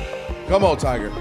Odd Couple, Rob Parker, Kelvin Washington. Trash Talking Tuesday. It's right coming up in about 20, 22, 23 minutes or so. Looking forward to that. If you missed any of today's show, be sure to catch the podcast. Just search The Odd Couple wherever you get your podcast. Do it! Also, that's right. Follow us. Rate it 5 stars. Review it. Tell your friends about it. We appreciate it. The Odd Couple, wherever you get your podcast, and you'll find it. The full version and the best of version posted right at the end of the show. Terry Fontenoy, former NFL general manager, getting ready to join us here in about 7 minutes or so. Looking forward to that as well. And then, again, Trash Talking Tuesday at about 20 minutes or so. So a lot to get to right now in the rest of this hour. Let's talk about this. Rob G, Billy Donovan out as the head coach of the Chicago Bulls, but the Bulls have just been, for it to be such a massive franchise in the NBA, in the third biggest city in our country, they have been the very, very disappointment post-Jordan years. Yeah, and just with the Billy Donovan era, full disclosure, they wanted to keep him there in Chicago. They cleared house all the front office, but they wanted to keep him. He said, you know what? Exercise my option. I'm going to step aside. Maybe I go to college. Maybe I keep an eye for one of his other jobs. He's already been linked to the Orlando Magic. And remember, he's already in the Naismith Basketball Hall of Fame. So he went in last year. Yep. So he had really, in his eyes, no incentive to stay in Chicago. And maybe for good reason, because as you mentioned, Billy Donovan, despite already being a Hall of Famer, despite having a lot of success there in Oklahoma City with Harden, KD, and Westbrook, went 226 and 256 in Chicago, and he missed the playoffs for 4 consecutive seasons coming into this year. You know what? I'm going to just say it. The Bulls, one of the most irrelevant franchises, might be the most irrelevant franchise. I'm serious. And that's saying a lot because there are a lot of bad teams, but they're relevant from the standpoint of, like, to be, as you said, in the third largest city. Like, this is not like some small-time potatoes. They don't have money. They don't have a fan base. That Chicago, I forgot what they call it, the United Center, is like seats 21,000. And people show up in Chicago. They have basketball. They love basketball. This team is, they've done nothing. Billy Donovan, you know what? Bravo to him to just say, dude, I can't do this anymore. Seriously. Because, Kelvin, it's easy just to take the money, right? Nobody, they want to somehow not making the playoffs 4 years in a row, and they want to clean everybody else out and keep you around. Really? Right. Think about that. Yeah, I look at this. I look at Jerry Reinsdorf, the owner, and he owns what? The White Sox. Three of the 6, 7, 8 franchises in the sports franchises in the city. He's got the Bulls, the White Sox, and I believe the Blackhawks too, right? If I'm not mistaken. Does he own them? I know maybe I might be off, but I know for sure, as you mentioned, the White Sox, and Bulls. Yeah, I'm not. Bulls. I could be off with that, but he got the Bulls, he got the White Sox, and I think there's an element, Rob, when you own two, and you've heard me mention this before. You own 2 franchises like that in a major city like Chicago, you're going to just naturally make money, just by inflation. Ticket sales go up, peanuts go up, popcorn, parking, all that. You're gonna make money. Now, is it all the money? No. Because obviously, if you're like the Warriors, you've been winning like crazy. Well, tickets prices can go up. The Wirtz family owns the Blackhawks. Okay, I apologize for that. Yeah. But you can still make money, and I always talk about. I'm not so sure. Like even when the Bulls were winning, Jerry Krause gets a lot of that for me. I know people didn't like him. He was a little off-putting. He was a little strange, but he put together really good teams, despite kind of the way Reinsdorf was building business. Like, hey, I ain't doing this. I ain't bringing back, like you mentioned yesterday, I ain't bringing back Phil Jackson. He didn't care. Right, Pip, I'm about to give you a deal right now.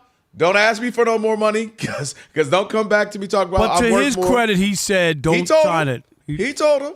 But I'm saying some owners, and you know this because you've been covering the league, some owners will ball it up and they'll say, dang it, you've earned it. I'm going to pay you more. I'm not saying they have to, but they will.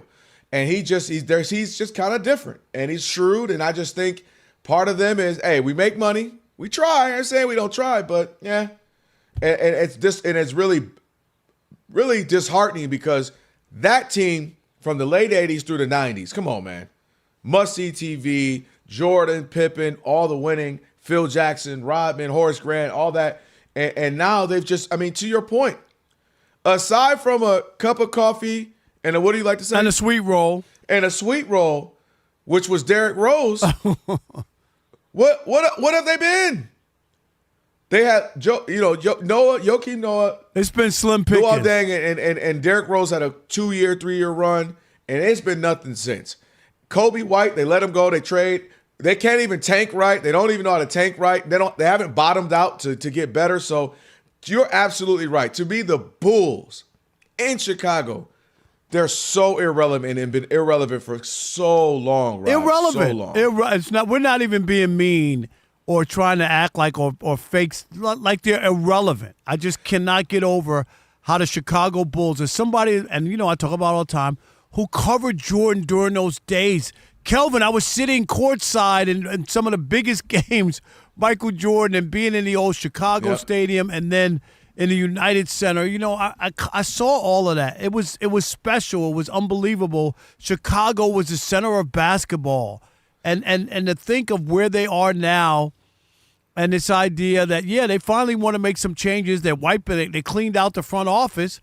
But they wanted to bring Billy Donovan back, and they wanted to keep him even in a executive position. Like they just wanted him around. Like somebody likes him. I mean, I get it. I know he won the back-to-back in Florida, but really in the NBA, what has he really done? I get it. They went to the finals, right? Wasn't he the coach when they went to the finals, or no? Was that Scott Brooks or was that him? Yeah, I'm not even sure. But other than that, like really, what did he do?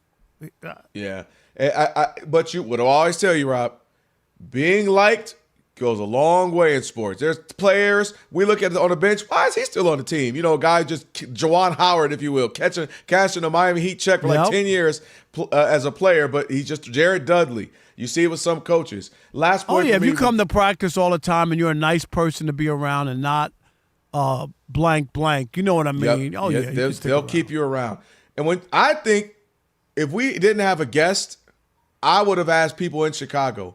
I think Chicago high school basketball is more beloved right now than the Bulls. Wow.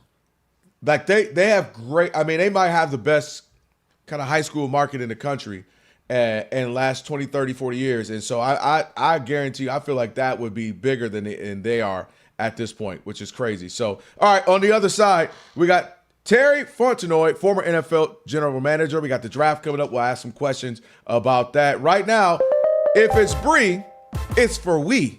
It's for we. Oh, that's so cute. I love that. Thanks, guys. I want to include Rob, too. Oh, yes. We versus me. Wait a minute. What is that? If it's Bree? If it's for we. Like for we. Okay, for like we. For me and you, Rob. Okay. Us didn't rhyme as well, All right, guys. The 76ers have a 62-54 lead over the Celtics. VJ Edgecombe, 20 points, 7 rebounds, and 2 assists. I want like a little drop that's like who, but I can't do that. The Trailblazers have a 25-20 lead over the Spurs. 2.5 minutes left to go in the first quarter. Scoot Henderson has 13 points. He's perfect from 3-point range, 3 of 3. And at 10:30 Eastern time, the Rockets will take on the Lakers in LA. Kevin Durant is still listed as questionable. I think he's going to go through pregame warmups and then see if he has any limitations.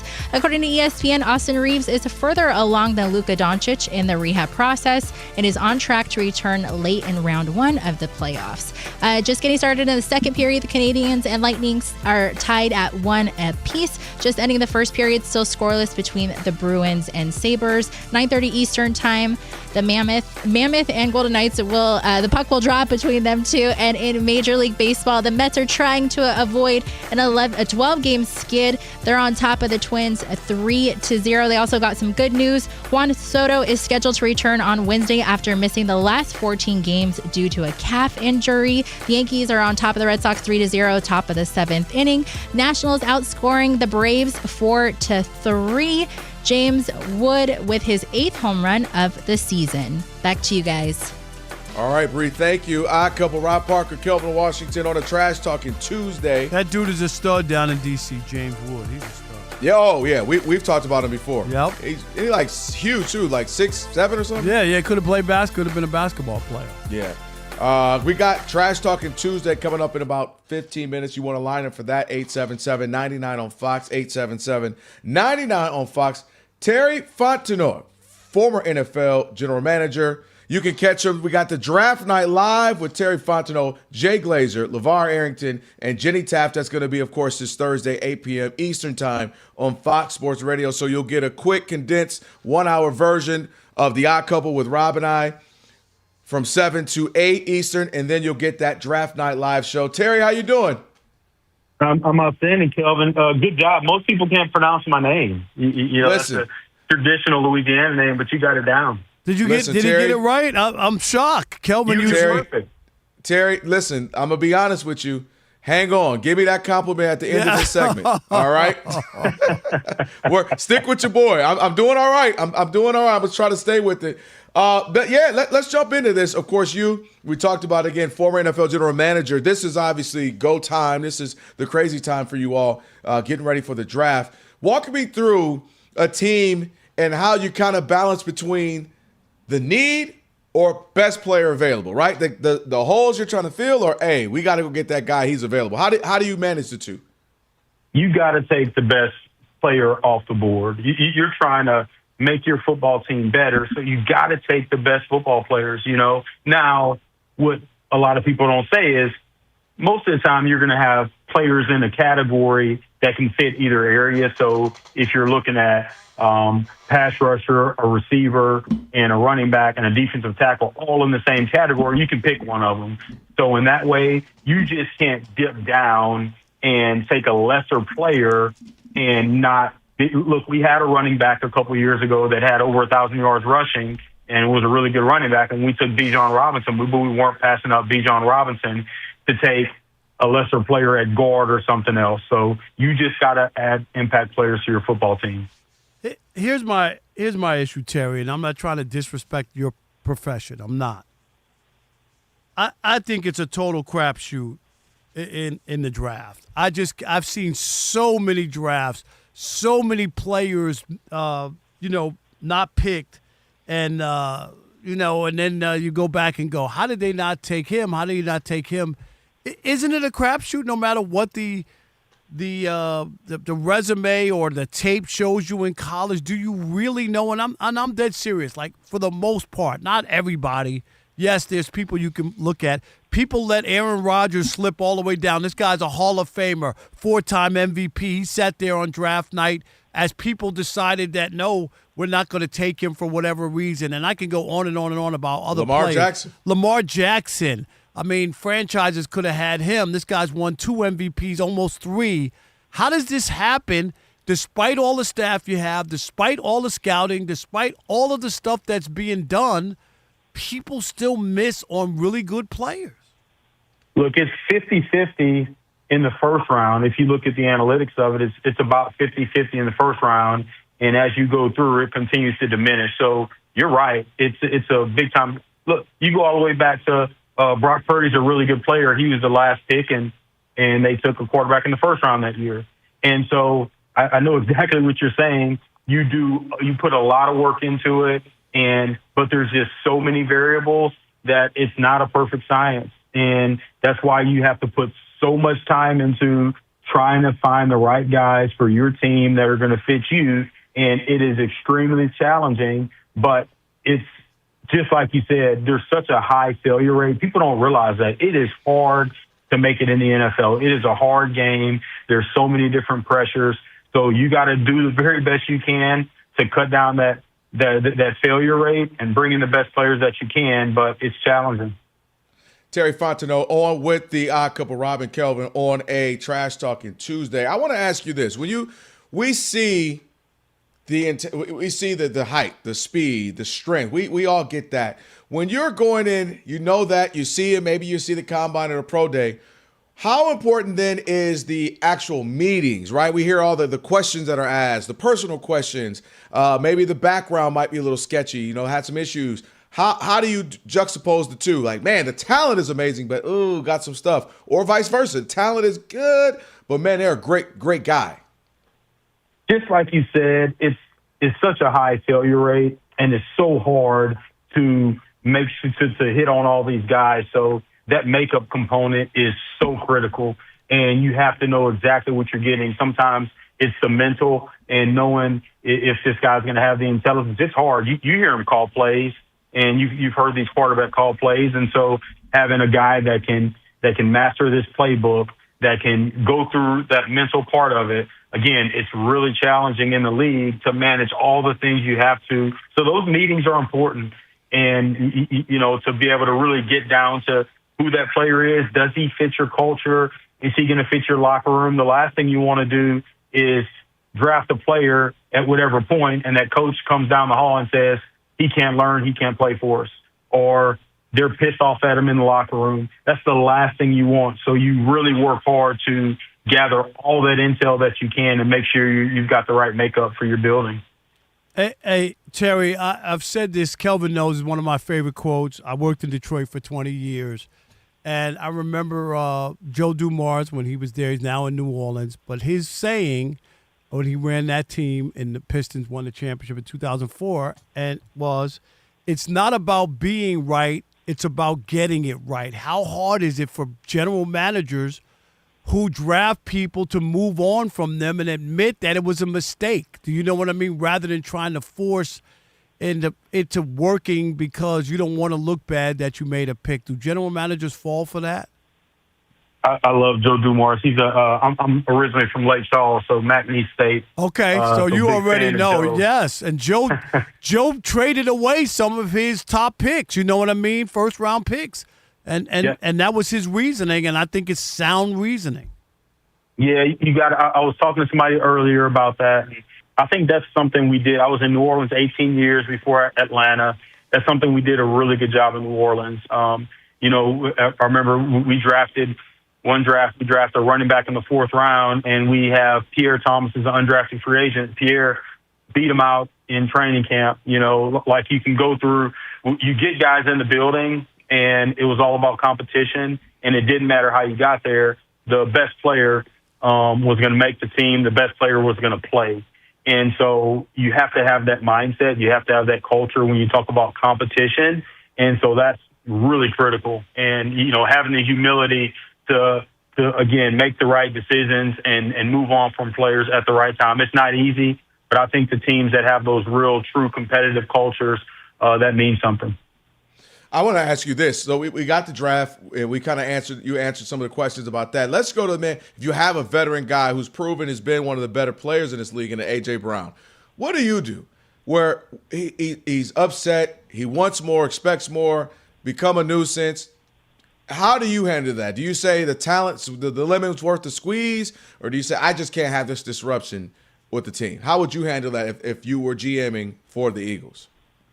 Yeah, that's hard because your job is to put good players on the field and keep good players, and so it's really challenging. Look, I was my first year in Atlanta, we had Julio Jones, and that was obviously, everyone knew that he wanted out the door, and so that's a guy that did a lot of really good things here and wanted a different opportunity. So we tried to you always got to make the right decision for the team at the end of the day for the team. And so at that time, Julio wanted another opportunity, and things worked out with Tennessee, and he got a chance over there. Again, in Howie Roseman's shoes, he's got to make the right decision for the team. And if he feels like it's affecting the culture in that type of way, then you got to figure out a way to move on. If not, if you can make it work, you want to make those things work because you want as many good players as you can have. And obviously that's a hell of a player. So every circumstance is different. You just have to really sit down and make sure you're doing what's right for the team. All right. Well, Terry, we appreciate it, man. Thank you so much, brother. Appreciate y'all, man. We'll talk soon. That's and right. Don't forget, you can catch Terry, Jay Glazer, LeVar Arrington, and Jenny Taft this Thursday, 8 p.m. Eastern on Fox Sports Radio. They'll be having you all ready for your Draft Night Live show then. And don't forget, at University of Maryland Global Campus, you can choose from more than 65 graduate online degrees and certificates, including our MBA, now with 10 specializations. No application fee through June 1st. Visit umgc.edu All right, Trash Talking Tuesday, 877-99 on Let's Fox. go. Let's get it. Let's go. You got something you got to get off your chest. Your chance to do it now. It's the Odd Couple, Fox Sports Radio. Hey, it's Trash Talking Tuesday on the Odd Couple. Get those cans to the curb. What are you, garbage man? Call us right now at 877-99 on Fox. The NFL Draft is where it all starts. This is crazy. I can't believe it. From the picks to the breakdowns, we're covering all of it. Because in the NFL, I put myself in a position to be here. one pick can change everything. I'm ready to get to work. Join Jenny Taft, Jay Glazer, LeVar Arrington, and former Falcons GM Terry Fontenot. It's Draft Night Live, and it's brought to you by Express Pros in Weeble. This is what I do it for, man. On Fox Sports Radio.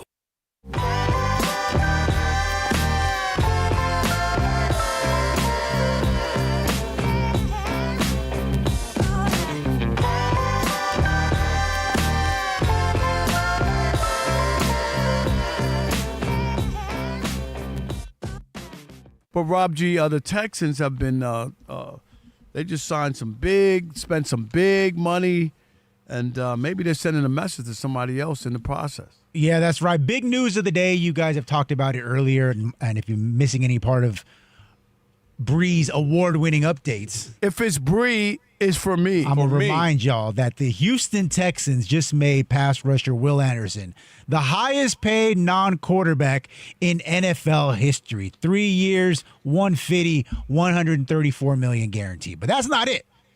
They paid him. They've paid a lot of dudes this offseason, all right? First off, starting off with Dalton Schultz got himself an extension. Danielle Hunter, the other pass rusher, 1 year, $40 million tacked on. That's Rob Parker money. All right, they made their kicker the highest paid kicker in the league. I wish. They paid 2 offensive linemen, one of them in free agency, one of them their own guys. So they're spending a lot of money this offseason on every position but one. C.J. Stroud eligible for a big contract extension. They're going to wait on that. They picked up his 5th-year option. His future, though, still TBD. You want to go, Rob? You could go ahead. All right, paper, rock, scissors. Ready? No. Go ahead. Go ahead. I want you to start. No. I'm just gonna say. I think it's like this. I think he has played himself out of the big money. Usually, guys play themselves in. Right? You had a great year, too, or unexpected year, or you got hot, or you had an MVP candidate type of year. C.J. Stroud has done the opposite of what you would want to do. He started at the top. He's almost like an artist who dropped a classic first album, and then it's downhill from there. And that's unfortunately what C.J. Stroud has done is he came out hot, white hot. You always like to bring up people who are like, oh, the Texans, sexy Super Bowl pick. He's an MVP pick. And it's been downhill. The year after his first year, set a career high in 12 interceptions. And you have to admit, I did say that he's the weak link going into the play. I was like, I just don't feel comfortable with him. Yeah, and he earned that for you to have those doubts. And so you can't just play bad in the regular season and double it by playing even worse in the postseason. And now, Rob, it's been 2 consecutive years of his play going down. So it's no longer just, hey, he had a sophomore jinx, rough year, but teams got a hold of him a little bit. He bounced back year 3. No, it's been 2 years of downplay, especially looking like a deer in headlights in the postseason. So what I think they're going to do, Rob, is say we're going to build around this defense, which has been great the last few seasons. D'Amico Ryans, shout out to him as a great defensive coach, head coach, but especially on the defensive side. And I think they're going to come back and offer C.J. Stroud something like 3 years, $100 million.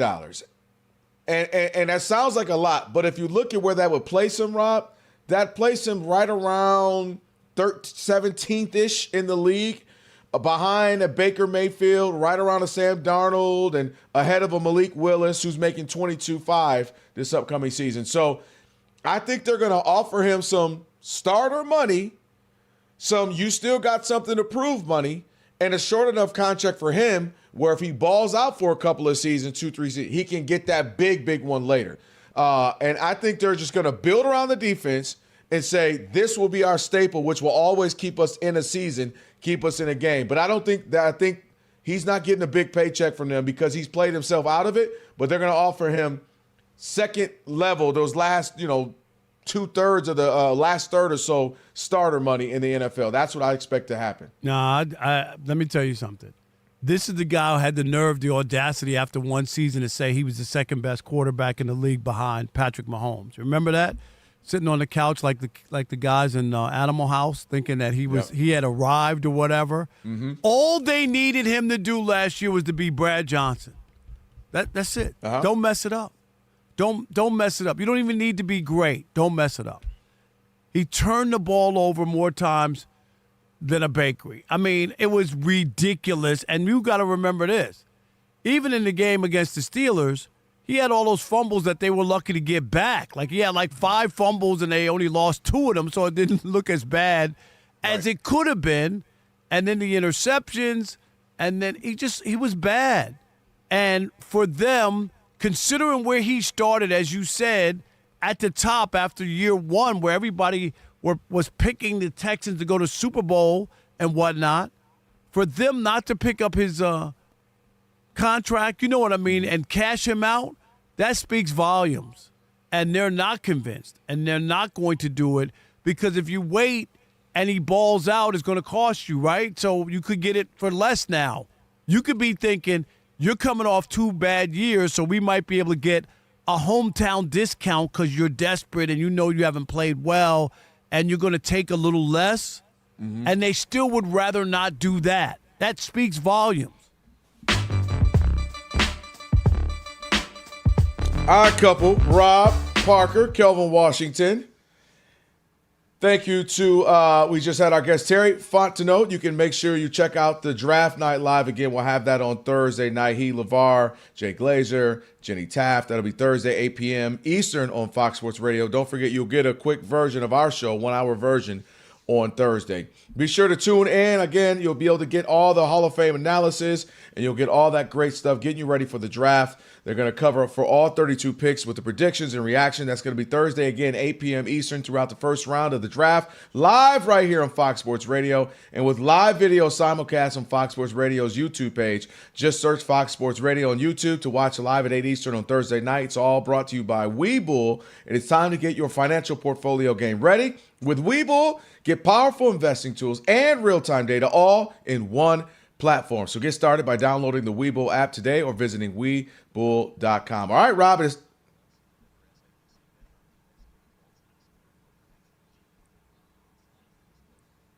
Webull. All right, sign out for Trash Talking Tuesday. Don't you ever talk about me. It's Trash Talking Tuesday. I'm a woman. It's your teeth, Reggie. I don't know whether to smile at you or kick a field goal, man. All right, here we go. What we got? Who we got? It's Tiger. There we go. Tiger's not you. Country right now. Just pull out. It's Mike in Peoria. You're on the Odd Couple Fox Sports Radio. Who you trashing, Mike? Oh, great to be with you guys again. Everyday listener, most of the time viewer. Appreciate it. Two-time LeVar trasher, but I'm going to give him a break this time. Wow. My first of the 2 trashes goes to the Coppin State pitching staff. Hey, Coppin State, a week ago, you gave up an NCAA record 20 runs in the first inning to Lehigh. Oh, that's just insane. Now, that's bad enough, but hey, you only gave up 3 hits in doing so. How bad are you, Coppin State? Come on, you stink. That's as bad as it gets. There we go. That was unbelievable. I want to hear who the second person was about to get some smoke. That's as bad as it gets. Wait a minute. I got to make sense of that. Wait, 20 runs on 3 hits? Yes. I remember it was a disaster. Just a disaster. Were they playing the Yankees? I know. Ridiculous. All right. 877-99 on Fox if you want to jump in on Trash Talking. How about Orlando in El Paso? You're on the Odd Couple Fox Sports Radio. Who you trashing, Orlando? Hey, guys. I'm going to trash both my teams. One is the Bulls. They're too mid to tank and too mid to matter. Just like you said, Rob, they're too irrelevant. I know. I don't mean to jump in, but I'm sorry. They are irrelevant. Go ahead. And the last one is the Cowboys. They get rolled over in the playoffs. I don't know who has more rollovers at this point, Tiger Woods or my Cowboys in the playoffs. Hey, yo. I did pull out. Hey, Hey, Orlando's right about that. Very nice. I'm not going to lie, Rob, and it's the first thing I told Rob G when the whole Tiger Woods thing happened. I don't know anybody who has rolled over more than Vic. Like, he's rolled over all the time. Like, that's crazy, dude. Like, Rob, I mean it sincerely. Have you ever rolled over in an accident? Thank God, no. Are you kidding? No, Rob G, have you? No. What kind of question is that? Have you ever rolled over a car? No, dude. Well, how has Tiger done it regularly? Is what I'm saying. Like, I haven't either. Actually, no, I lied. I flipped over a dune buggy. Did you really? In the sand. Yeah, but that's different. Okay, that doesn't count. That doesn't count. In a car, a rollover is a bad accident. A rollover?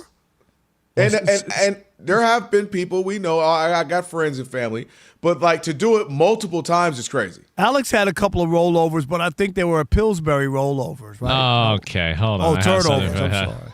There you you go. go. No, Alex just likes to. Wait, no. Finish that, Kato. What do I like to do? You just like to roll over on Mondays. That's what you like to do. I like to roll over on right. What you mean? No, I'll just roll over his weekend to a third day. Yeah. That's I'll what. I'll Hey, say I'm gonna roll this. that on over. I've never rolled a car, but I have seen people roll cars, and I'll tell you, it is even hard for professional drivers to do that. It is not an easy thing just to roll a car. So yeah, because they're built to not roll over. Yeah, they're built to stay on the ground. Yeah, I mean, what is he got? Is he driving a '93 Bronco? Like what? Hey, yo.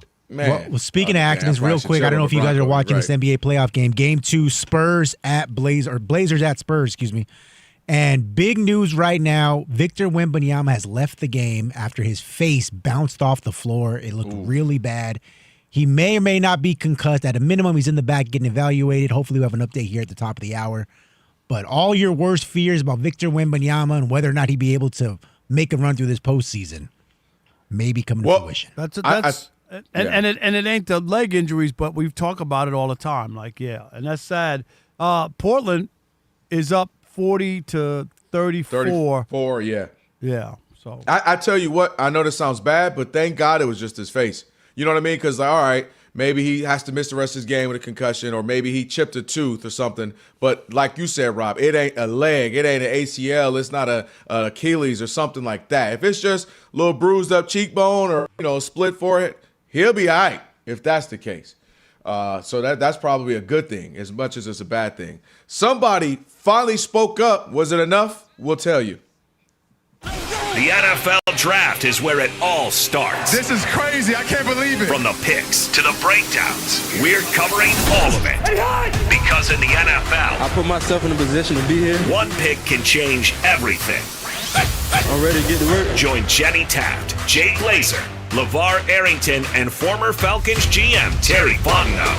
It's Draft Night Live, and it's brought to you by Express Pros in Weeble. This is what I do it for, man. On Fox Sports Radio.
It's the Odd Couple. You know what time it is. It's your boys. Let's get it. The Odd Couple is fun. Check. And informative. Check. What's up, America? You want to talk sports with 1.5 of the best-looking guys in the game? That game was incredible. You are wrong. You'll be king of the water cooler. What's it like working with Rob. Rob in his mind is like Chris Rock mixed with Richard Pryor, so I'm running out of fake laughs. Ha ha, Rob. Rob is very passionate.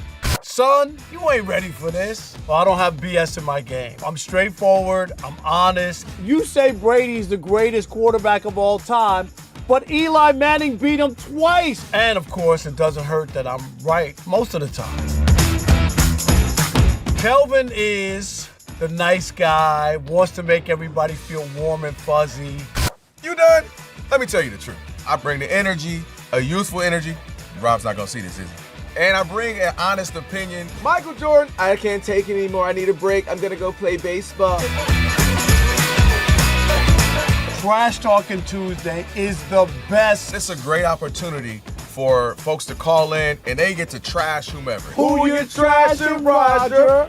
I'm trashing LeBron James and Michael Jordan. Oh, okay. They can't even hold Wilt Chamberlain's shoes. Stop talking about the king like that. It's a new era. Let LeBron be the best, please. I only recognize one king in the United States, and that's Burger King. The connection with the Odd Couple audience is incredible. We really invite them in. And they can relate, whether it be things about our own personal lives or our takes on sports. Love you guys. You guys are killing it. Hey, we appreciate you. Thank you for rocking with your boys. They feel like it's just my guys, just my friends, and they join right in on the show. We talk with the listeners, not at them. Obviously, you can listen to us live, but you can still check out the podcast. You can check out our YouTube. You can check us out on social media. So in any way you want to get it, you can get it. Yes. There's some yelling. It is some hot takes. It's a whole lot of fun. I'll give you that. It is fun. I agree. Begrudgingly. The Odd Couple. Sports talk that's too good and too fun.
We got two games going on right now in the NBA. The 76ers have an 84-77 lead heading into the fourth quarter. Jalen Brown on the Celtics has 28 points. For Philadelphia, VJ Edgecombe, 27 points and 9 rebounds.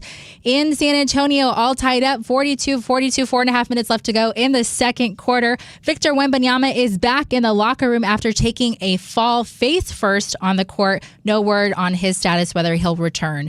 At 10:30 Eastern time, the Rockets and Lakers will tip off. Kevin Durant looks like to be a game time decision and is still questionable.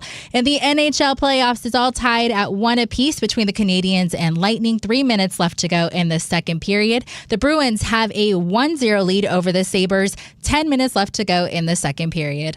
I'm Brianna Muro. I've been covering this league since 1987.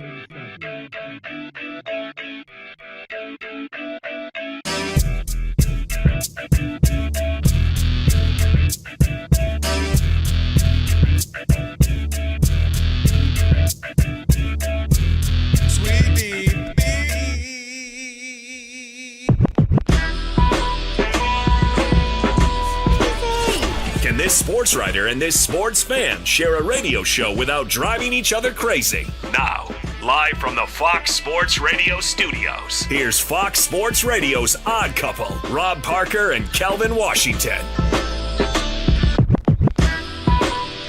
Here we are, hour number 3 here on the Odd Couple. Number 3. Fox Sports Radio, Rob Parker, Kelvin Washington on a Trash Talking Tuesday. We appreciate everybody who jumped in, and for over 40 years, Tire Rack has been helping customers find the right tires for how, what, and where they drive. Ship fast and free, backed by free road hazard protection with convenient installation options like mobile tire installation, TireRack.com, the way tire buying should be. And, of course, don't forget to check out our YouTube channel. That's right. You're watching us right now on YouTube. We'll do it live. Thank you, Bill. Just search Odd Couple FSR on YouTube. Hit that subscribe button. Also, why not hit that thumbs up icon, comment away, do all that. Yeah, we appreciate it. Again, you can be watching us live on YouTube right now like so many others. Go and check out the channel, and then all you got to do is search Odd Couple FSR and subscribe. Alex Monaco from MSG Network is coming up in about 28 minutes, I should say. Mm-hmm. He'll join us. Also, we have Last Call. We'll do that as well. But Rob, the real Wemby, quick. yeah, we got to. You see that? Did you see it yet? I didn't see it yet. I still haven't seen the replay. What's the update, Rob G? Yeah. Do we have it? That was. Breaking news from Fox Sports. All right, gotta Bree, be out. Bree, what we got? It looks like breaking news. Officially, Victor Wembanyama is out with a concussion. He's out for the rest of the game. Yeah, I figured. Rob, he spin moves. He kind of gets clipped under the leg, and his face just bounces. Go ahead, Bree. I was going to say, I'm trying to look up. It said there's like a 5 days from now. There's like a 5 to 10 day window on when he could return. He'll probably be able to come back in game 5. That's what it says. 10 days. So, yeah, a big blow. 10 days, 7 to 10 days. Yeah, average in the NBA return to play is 7 to 10 days for a concussion. For concussion. Which is kind of weird because the NFL, you could be back in 3 games or 3 days. We already know about the NFL. I don't know how that works. On you. You could have missing a limb and they'll put you back in. I mean, let's be realistic. But if you're the Trailblazers, you have to win this game. You can't lose it because, and this is why when we talk about the Lakers, like in Houston, like, you try to take advantage of this because you can, stretch the series and you never know when a star can come back. But Rob, just real quick as you go, his face bounced like off. It was wow. He actually goes like he passed out, Rob. Like his arm just kind of like boom, like goes limp. Like he definitely fell asleep for about 10 seconds. We're definitely gonna something that we'll see and monitor as we go forward. It's a shame. It's a shame. My goodness, it is. Rob G. Mike Vrabel actually spoke today, right? He did speak. I mean, I don't know if you would call it a press conference, a news conference, but he did issue a statement to the media earlier today. Kelvin, did you see this? I did. Okay, so go ahead, Rob G. For the first time since the Diana Rossini photographs were published and made public, Mike Vrabel met with the media, issued a 2.5-minute statement. We'll play a little bit of it, let you decide whether or not you think he said enough. Vrabel, I've had some difficult conversations with people that I care about, with my family, the organization, the coaches, the players. Those have been positive and productive. We believe in order to be successful on and off the field, you have to make good decisions. That includes me. That starts with me. We never want our actions to negatively affect the team. We never want to be the cause of a distraction. Those are comments and questions that I've answered for the team and with the team. We'll keep those private and to ourselves. I care deeply about this football team, and I'm excited to coach them. I'm sorry. I'm calling weak sauce. I know he finally gave a statement. It's about time. But, Kelvin, you got to answer a few questions. I'm sorry. Somebody lost their job. You did not answer the questions. When you originally made your first statement, you know what you said? You said that the pictures, the context, and it's ludicrous to have to make there you go. It's right. It was ludicrous to have to make a comment about those pictures because nothing was going on. Now you come out in a statement and tell us that you've talked to your family and your wife and your kids and the team. Why? If it wasn't important, right? Didn't you say that? You told us that. And now just to read a statement and not to take questions, if I'm at the press conference during the draft, I'm also going to ask you a question.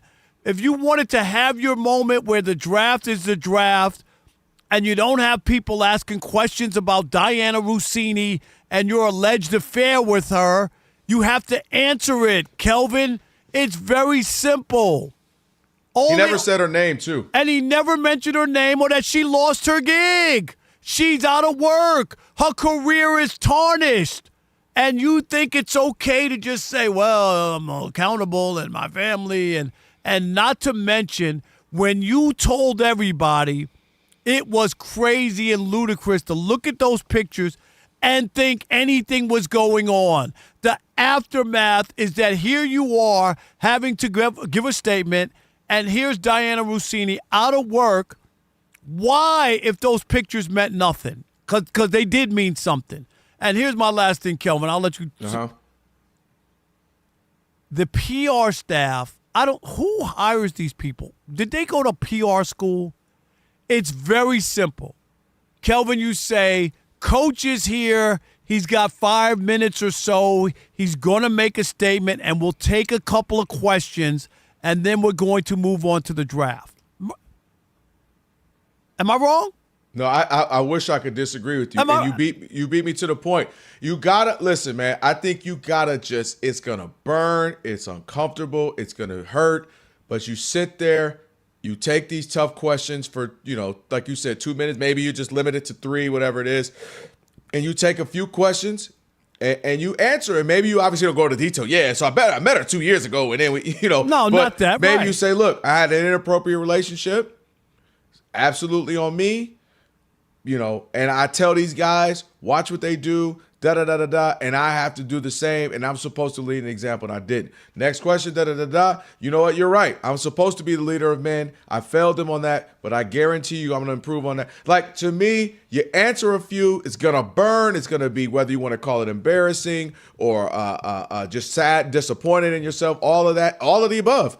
But you do it, you answer 3, and you can stand on business that, hey, it's done. I did it. I showed the players they're gonna have to sometimes a tough situation where they're gonna have to answer. Think about it, if you're Ray Lewis, all he had to go through and answer and go through that, and if you're so many other players who've gone through tough things, sometimes it doesn't even have to be something they put themselves in. It could be a tragedy happened to their family member.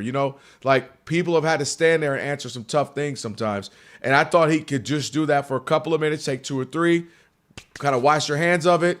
We're on to Cincinnati. You know what I mean? Like, but be done with it. Right, but as reporters in Boston, they haven't got to ask him a question. The first time he's available, Kelvin, to answer questions, that's going to come up. And that's what they were trying to avoid at the draft, right? That you're going to take the spotlight away from the kid that they draft on draft night. Everybody in Boston, okay, that's cool. You drafted him with the, 31st pick or the 30th?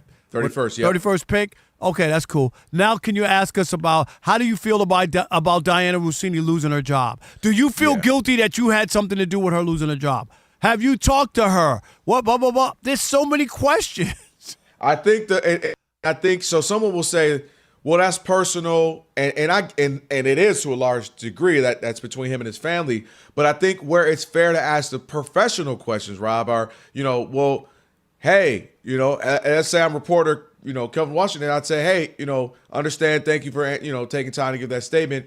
Did you share any information regarding A.J. Brown with her? And those questions could be asked as well. I feel like that's a fair question. But let me say this to you. You just said private.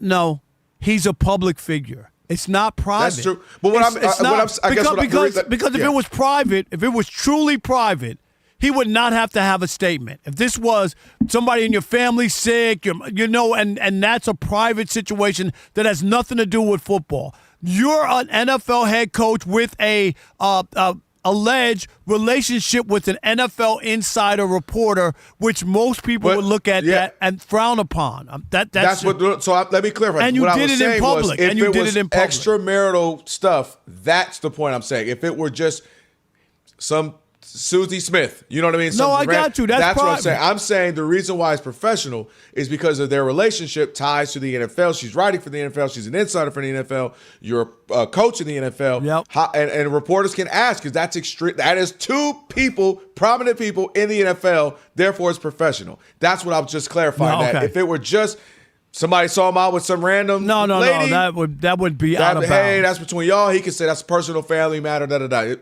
Okay, cool. This one is definitely ties to the league. And again, Patriots tied to A.J. Brown. There's a personal relationship there. Hey, how long have you? I mean, those things to me, he cannot answer them if you want, but they're fair questions because of the ties to the professional end of it.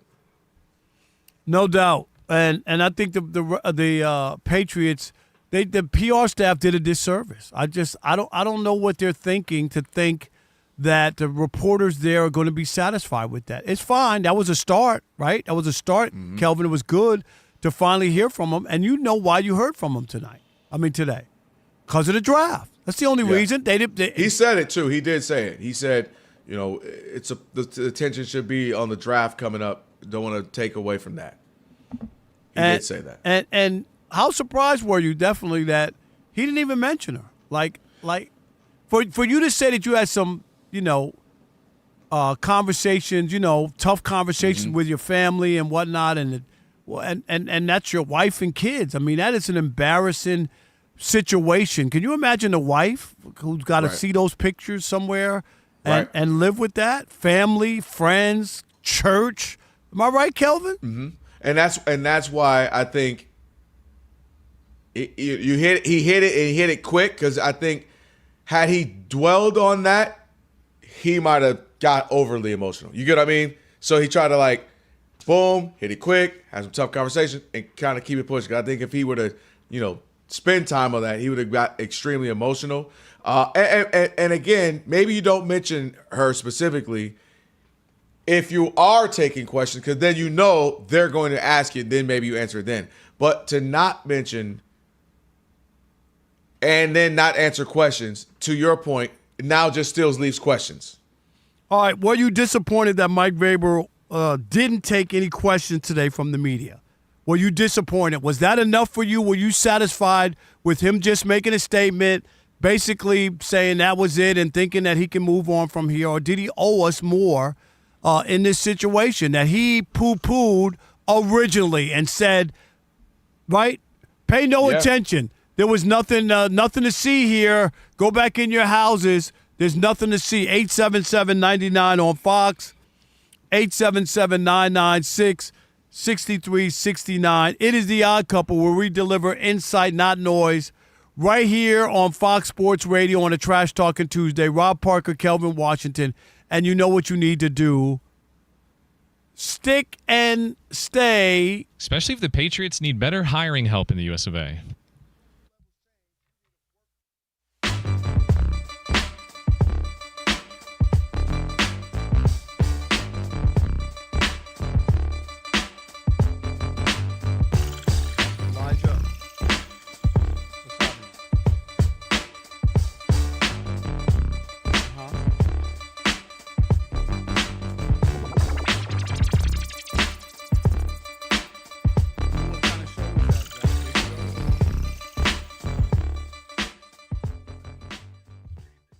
WrestleMania was this past weekend, and I'm just going to pull the covers back. When I was a kid, I watched wrestling.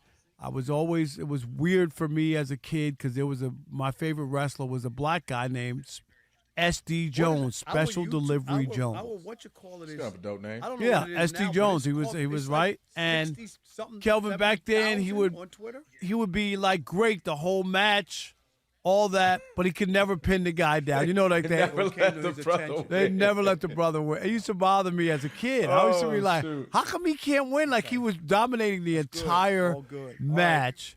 And then at the end, like he'd have the other guy down and the other guy would flip him. And then the referee would do the quick boom, boom, boom. You know what I mean? And he was out. S.D. Jones. I know there are older people listening who remember that.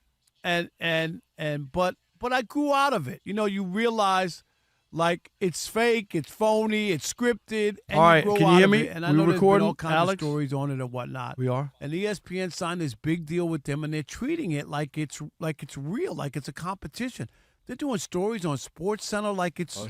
I'm not against entertainment, and I know the E and ESPN is entertainment. But it should be separate. Do you know what I mean? You can't mix it in with the football. We're going to go from a football story to a WWE story to a baseball. No, that one of these do not go together.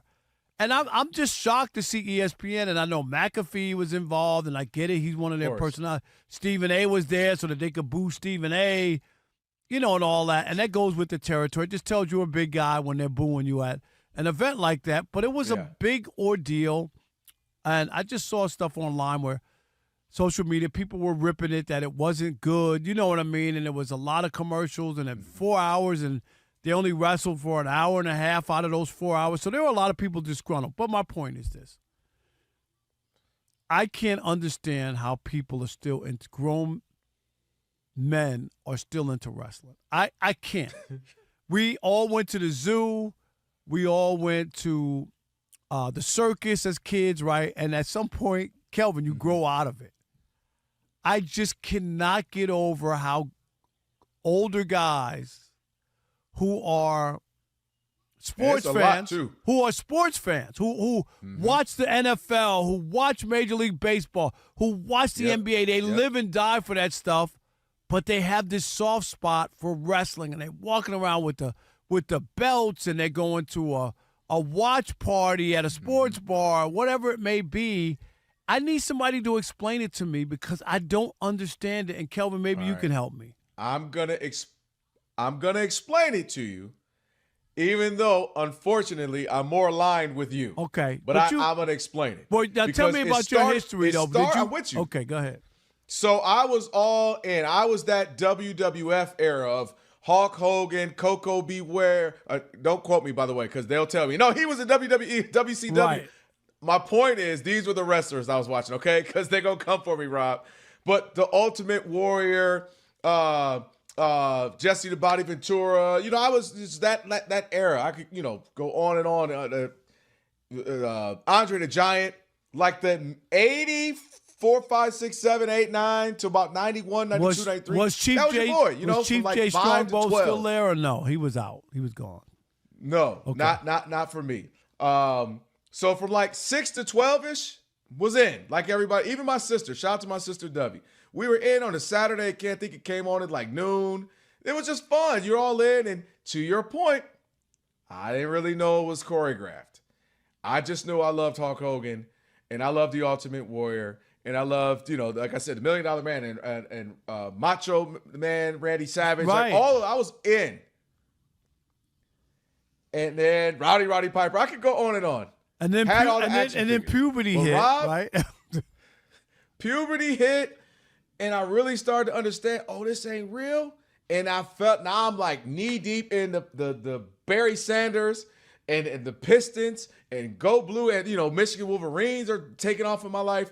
Fab Five. So I kind of like, all right, cool. I get it. It was entertaining. You peek in every now and again to see who the big new hot guy was, wrestling. But it was weird as I got into high school. That's when The Rock and Stone Cold Steve Austin started taking off. And guys are like, to your point, quoting them and walking around and doing it. I'm like, yo, shorty over there, she ain't trying to hear all that. Like, or you don't want to go to the mall? And so that's when the separation started for me.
got to do is search Fox Sports Radio in the app to stream us live all day, every day. And be sure to select Fox Sports Radio as one of your presets in the iHeart app. So it's always going to pop up right there, top of your screen. Coming up in about 8 minutes or so, Alex Monaco, MSG Networks, host of the Moneyline Monaco, will join us here shortly. And then we got Last Call coming up after that. So still quite a bit left in this hour. Hey, Kelvin, I got to say this. I just saw the video. Ahead of the first Dodgers-Giants game, the parking garage across the street. It's a regular season game. Are you ready? Okay. People have gone. Guess what the sign says?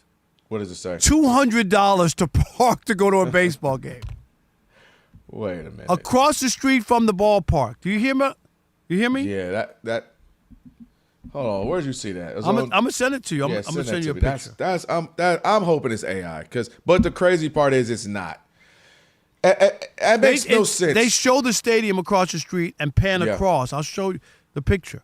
$200 to park your car. Okay, I'm done. I mean, so who is this person sitting in the dugout? Like, what kind of seats? If I can afford, or if I'm paying $200 for parking, then where are my seats in the stadium? You get what I mean? Right. Like, I don't. That's crazy. I'm with you. You must be sitting next to the skipper. Like, hey, how you doing? Hey, what you think I should do today? Crazy. Yeah, I'll pull him right now. I'll go get the reliever. 877-99 on Fox. 877-996. I mean 98. 877-99 on Fox. Mike Vrabel. It's not trigonometry. Why you don't want him to be Vrabel? I can't say it. I don't know why. I struggle with his name. I'd let it slide. The only reason I'm not letting it slide to work because you never let mine slide. It's Vrabel, right? How do you say it? Vrabel. V-R-A-Y if you do phonetically. Put those two together. Struggling. Vrabel. That's not Somehow that still didn't sound. Rob G, that's not it? Say it again. Vrabel. I just said Vrabel. No, you didn't say it. Vrabel. Mike Vrabel. All right, here we go. All right, let's go. There you go. We got Mike. No, we don't have Mike. I'm thinking of somebody else. Not Vrabel? We have Robert in Olympia, Washington. You're on the Odd Couple Fox Sports Radio. What's up, Robert? How are you? Hey, guys. Good. I'm doing great. Love the show. I've been listening since you took over for Steve Gorman. Word. Oh, okay. Man, that's a long time ago. We're going on 9 years in September. We'll start our 9th year. Yep. But I just wanted to say, of all organizations you would think that would know how to handle controversy, they need to fire that PR firm. They need to put Mike Vrabel in a speech class because he was reading it like a mechanic checking off a list on a car. Radiator, done. Right. Oil, check. Everything he said, fake. Bougie, fake. It was bad. You guys have an awesome one. Thank you. No doubt. Listen, they tried to knock it out, Rod. They said, boom, boom, boom, no questions, we out. Wipe our hands clean, we did it. It was not good. There's no doubt about it. How about Ray in Alaska? You're on the Odd Couple. Oh, Rex in Alaska. I'm sorry. You're on the Odd Couple Fox Sports Radio. What's up, Rex? What's going on, fellas? Thanks for taking my call. We appreciate you. Appreciate you. Show. Where are you in Alaska? I'm in Anchorage. Anchorage. Okay. Very nice. Yeah, we actually finally have sun, and it's not overcast, so it's a balmy, 60 degrees. Very nice. Okay. Love it. All right. I've been wanting to get out there for a vacation at some point. That's bananas about the parking cost. That's crazy. Yeah. But going back to the Vrabel thing, no, I don't think he owes anybody an apology other than his wife. He didn't cheat on me. I mean, I grew up in the era where you get smacked upside your head for pointing at somebody else that's going on, like somebody else going on the other side. I'm going to say I disagree with you. He's a public too, though. No, he's a public. Right? He's a public figure. Well, Kraft owns the team and he works for somebody, and it's a distraction. And also, he cries about accountability for his players, and he's not doing that. That's all. It's about taking accountability. I'm not saying you got to go to church and Hail Mary and you know what I mean and all that, but you have to acknowledge that there's an incident that just happened. That's all. Is that wrong? I don't know if Rex is still here, but no, I told you, I think the players, he did enough. Hey, addressed it, talked to the team. Players are going to compartmentalize. They got stuff going on in their own lives. Could be something similar. Could be something different. Could be, hey, man, I'm a third-string linebacker. I'm trying to get down to football, bro, so I can make this team. So I think players want to hear it, hear it once, look them in their eye, and they'll be ready to roll. I just think that you can't ask for other people to be accountable, and then you can't, when you make a mistake, own up to it. That's all. You don't have to get into a song and dance, but you could at least own up to it. I think that's where he even realized from the team that it's just not enough to act like it didn't happen. John in Orlando, you're on the Odd Couple Fox Sports Radio. What's up, John? How you doing, guys? Doing great. Doing great. Doing great. Same here. Listen, I know what you're saying, Rob, but I disagree with you as well. I think there's a difference between accountability with the public and accountability with the people that actually matters. Like the last caller said, he needs to be accountable with his players and his wife and family. What question do you think would have been asked that would have been honestly answered? Yeah, well, it doesn't matter if it's honestly asked. It's about whether or not a reporter, he could say, we could ask him 10 questions, and he could sit there and say, I refuse to answer it, or I'm not answering that question. You don't have a right. Hold on. I'm giving you journalism 101. Nobody, I can't make you answer the question. I have a right as a reporter who covers the team and covers him to ask questions. And if you don't want to do it today, I'll wait for the next time we have availability with you. And if you don't want to do it that day, I'll wait for the next day. At some point, just like President Trump and anybody who's in the public office or public jobs, they have to be accountable at some point to the public. That's it. And you could say you don't want to, and then people could read into that and say, oh, wow, he won't even answer the question. Or he won't, and then people will make up their own mind. But reporters have a right to ask questions. That's what they do for a living. That's all. No doubt. All right, on the way, we got Alex Monaco, MSG Network's host of The Money Line. Monaco, we'll talk to him in just a moment. Right now, checking in with If It's Bree, It's For We with the update. I love that. It just makes me happy every time I hear it, guys. Bree, set us Bree. Bree, set us Bree. It's about I don't know that song. You got that song though, Alex. He does. Is it Sting or the Police, or are they the same? No, Sting. No. When he was solo. No disrespect to Police like that, though, Rob. You act like you were offended by the Police. No. Because no, Sting. We haven't. No, it's no. Because Alex said I wasn't sweet though, which is even harsher. Yo, it is Prince Day in LA, by the way. It is Prince Day. He's from declared Minneapolis. Prince Day today. Yeah, I know, but LA has seriously. Today is April 21st. I told you I had his former wife on the show yesterday. Today is Prince Day in LA. Oh, well, happy Prince Day to you guys. They shot the building up with purple beam. I thought Wednesday was Prince Spaghetti Day. No, I'm just out. No. All right, but take the headphones back off, Rob. All right. All right, guys, it just went final in Boston. The 76ers beat the Celtics 111-97. VJ Edgecombe for Philadelphia led the way, 30 points and 10 rebounds. For Boston, Jalen Brown, 36 points and 7 rebounds. In the Trailblazers-Spurs game, San Antonio has a 63-57 lead, 10 minutes left to go in the third quarter. If you missed it earlier, Victor Wembanyama has entered concussion protocol after taking a really nasty fall. He's been ruled out of Game 2. Lakers and Rockets tip off 10:30 Eastern Time. Kevin Durant is available, will start, and will not be on a minute restriction, so we'll see what will happen there. LeBron and KD, they haven't faced off in the postseason since 2018. In the NHL playoffs, the Canadiens are outscoring the Lightning 2-1, 17 minutes left to go in the third period. Bruins shutting out the Sabres 3-0 going into the top of the third period, and 9:30 Eastern Time, the Mammoth and Golden Knights, the puck will drop over there. And Major League Baseball is scoreless between the Padres and Rockies. That's a Shekel City look in. Going to the bottom of the fourth inning, Rangers outscoring the Pirates 2-1. And it's all tied up between the Twins and the Mets, 3 apiece, top of the ninth inning. New York is trying to stop an 11-game skid. Nationals beating the Braves 8-4. Back to you guys. Have a good night. All right, Bree, thank you. Have an excellent night yourself as well. It is the Odd Couple, Rob Parker, Kelvin Washington on a Trash Talking Tuesday. Thank you for everybody who jumped in on that little bit ago. By the way, of course, go ahead, Rob. At your phone? Did you look at your phone real quick? Look at this right here. Yeah, is this the 200? Is this the Yes, I saw the picture of the parking, Rob. I'm just saying. Let me look at this. All right. It's $200. Event pricing $200. That's right across the street. Ahead of the first game. Yeah, that's crazy. No, ain't nobody got time for that. Alex, hit me with it. Ain't nobody got time for that. Ain't nobody got time for that. Ain't nobody got money for that. Are you kidding? Ain't nobody got money for that. Hell no. And then you got to By the way, fill University up of your gas Maryland tank too. How about that? Global campus. You can choose from more than 65 graduate online degrees and certificates, including our MBA, now with 10 specializations. No application fee through June 1st. Visit umgc.edu. Alex Monaco on with us now. Of course, MSG Networks, host of the Moneyline Monaco podcast. You can follow at Alex_Monaco. I already seen, I think, an Instagram or a tweet or something came out from Alex. Excited to be on with us. Will join us here in just a minute. Get you ready for that. By the way, while we getting Alex up, what's your max, Rob? You're going to see the Rolling Stones last show, SoFi Stadium. What's your max parking that you're paying?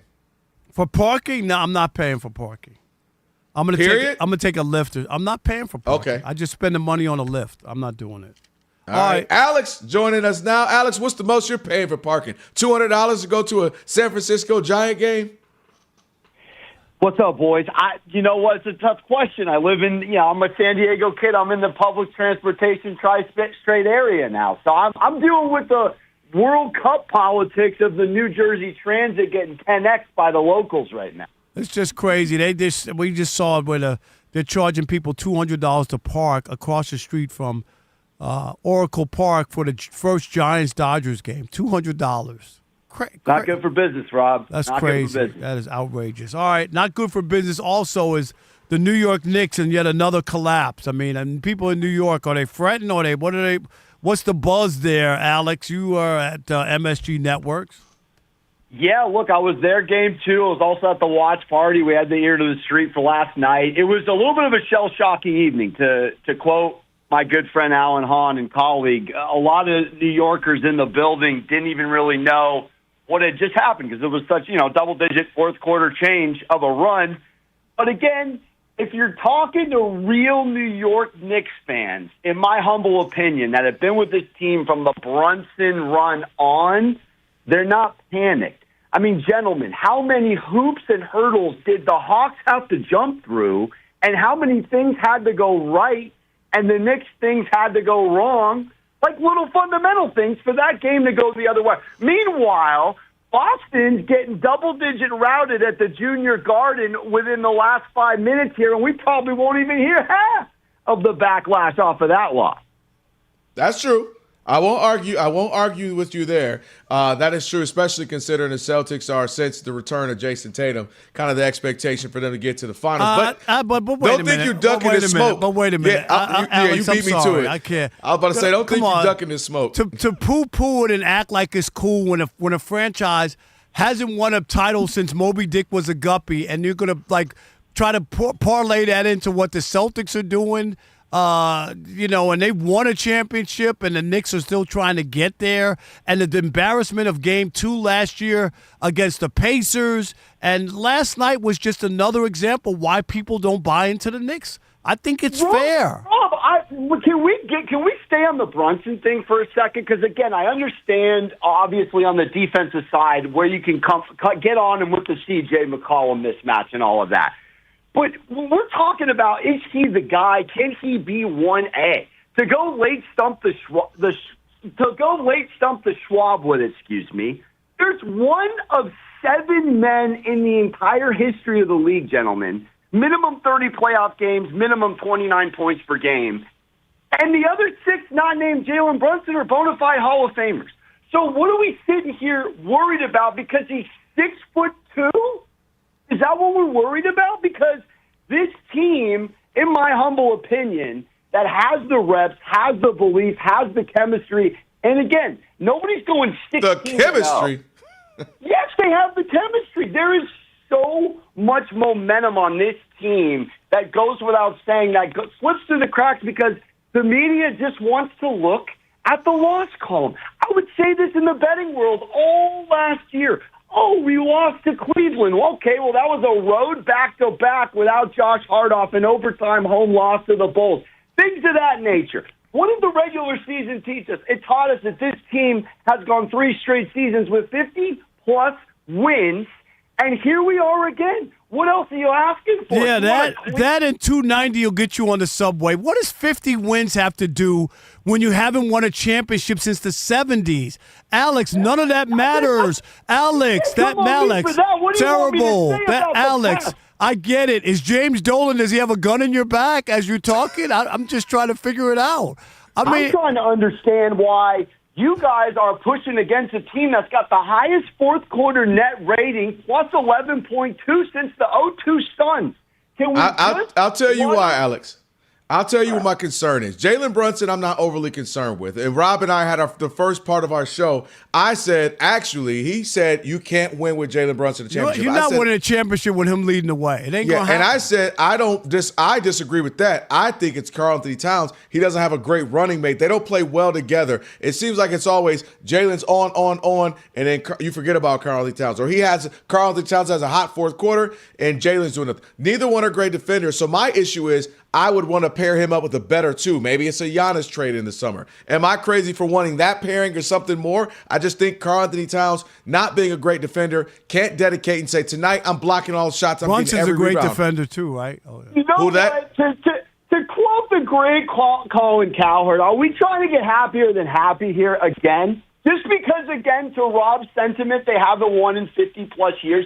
I mean, we're acting as if this team has not made strides. And what is team sports, gentlemen? Team sports, Denver Broncos, perfect example. Go to Buffalo 2 years ago, get swept. Last year, they're hosting the AFC Championship game. It's baby progression. So we go to Game 7 of the ECF.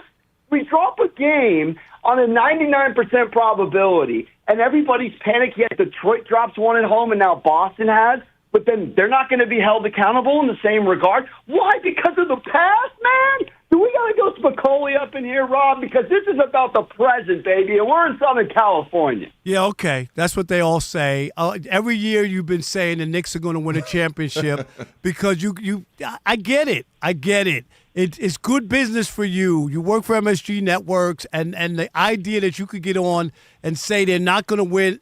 This was all set up for the Knicks this year, Alex, and you know it. No, everybody was hurt, right? In Boston and Indiana, all the players are hurt. It was supposed to be their year to go. They go get Mike Brown, all this other stuff, and they're in the same spot. They had the third best record in the East. No one's sure where they're going to wind up, but this was supposed to be the year after last year when they choked down. After they beat Boston, they choked down to Indiana, lost the first 2 games at home, and lost that series. And now I'm supposed to believe that this year they're going to get to the NBA Finals? I don't believe it. Let me throw some more game because I guess the stats of the best fourth quarter net rating in a top 3 clutch offense and a 21-13 team in 5 minutes or less situations with a 9-4 straight-up one-possession record and a number 1 cover at home is not enough. Yeah, okay. The Jalen Brunson playoff era, the Knicks are 12-4 off a loss. 12-4, and they're 4-0 in series when they win the next game following a loss. Brunson's numbers in those 16-game sample size, 32 points per game, 7.5 times, 4 They got nothing rebounds. from that. You could tell all the gambling stats you want. They didn't get to the finals last year. They were supposed to get to the finals last year. Come on, Alex, and you know it. They choked. They had the first 2 games at home in Indiana. They were up by 14 with 2.5 minutes to go. They choked that game down. Oh, yeah, they'll bounce back in game 2. Watch, this will be their bounce back game. They lose game 2 at home to Indiana, and, of course, that was the series. So I'm not buying it. And you're the same guy who put money down on the Lakers and the Knicks in the finals. What do you want? Did you think you were signing up for the Yankees and Dodgers? Because I don't know how you can put money down on the Knicks and the Lakers. What are you, Meshuggah? Do you think the Lakers, if they can't get past the Rockets in a complete shake-up, BCS shake-up, if you will, West? Because I genuinely believe the Timberwolves are going to sweep the Nuggets, and the Spurs and the Thunder, everything's going to be messed up topsy-turvy. It's going to be the Wild, Wild West, in all seriousness. But again, I'm hoping for them to get past the series and get healthy. This is not about 41-year-old LeBron running the table. This is about getting past the first round and reassessing. And I'm getting a great price. And that's what you do when you day trade or you bob and weave in the world of betting. But in all seriousness, this team has proved just about every element of winning basketball. It's just not enough for anyone who's a professional speaking on the world of basketball because they haven't done it yet. Alex, put your money where your mouth is. Let's bet 100 wings that you got the Knicks going to the finals, and I say they don't get there. Let's just bet it. Let's do that. We can go 100 wings. We can go a public transportation bet too, Rob. You want to go there? We want to talk about parking. 100 wings is all I want, and you're on bet. All right, that's it. 100 wings. I appreciate it, but if you're worried about this team off an absolute ridiculous one-of-one Hawks win, it's not one-of-one. I just gave you games last year. This is what they do. They choke. Snyder's an excellent mid-series, detail-oriented coach, all right? We saw clearly with his assets what he did with the different defensive packages he threw at Brunson. This is a boxing match. Now we go back to our corner. We talk up Captain Clutch. We come back to Game 3. We make our adjustments. Again, they're 4-1 in their last 5 prior to last night. Straight up against Atlanta in one-possession games. It will not happen again, gentlemen. I'll see you for 100 wings, but I'll be sharing them with Kelvin and Rob. Can't wait. The staff will eat great off of Alex. All right, well, y'all, listen, this is why Rob G, and even though Alex is from San Diego, he's a New Yorker now. You can't put 2 New Yorkers on. I'm trying to get to the Lakers. I'm trying to get to what the Spurs going to do without Wemby. And y'all want to just sit up here and yell at me about Brunson for 27 minutes. Well, Alex, we're out of time. You guys got a 100-wing bet. And hopefully, because good thing is Rob's on his diet and getting right, so hopefully his trainer tells him he got to share the wings when he wins. I will share the wings, no doubt. Hey, all right, absolute Alex. Pleasure, boys. Appreciate Absolutely. you. Rob, no get doubt. the belly ready, man. We're eating good in a week. No doubt. Appreciate it. All right. Hey, make sure you give him a follow. If you would like to, you can do so. You can follow him at Alex_Monaco. Do that on X. All right. On the way. Last call, 877-99 on Fox, 877-99 on Fox. Your chance to hop in on the Odd Couple is Fox Sports Radio.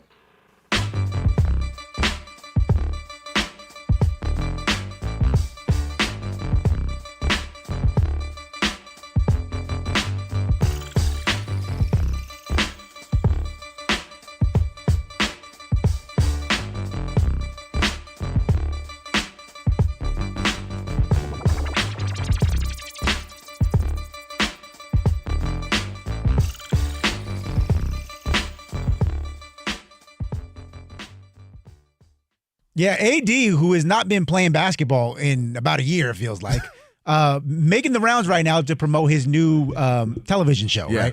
And he appeared on the Draymond Green podcast. I never miss his new television I ain't gonna lie, though. Draymond was funny when they pranked him. That was funny. That was funny. They got him good because Draymond went full Draymond. He was ready to beat people up.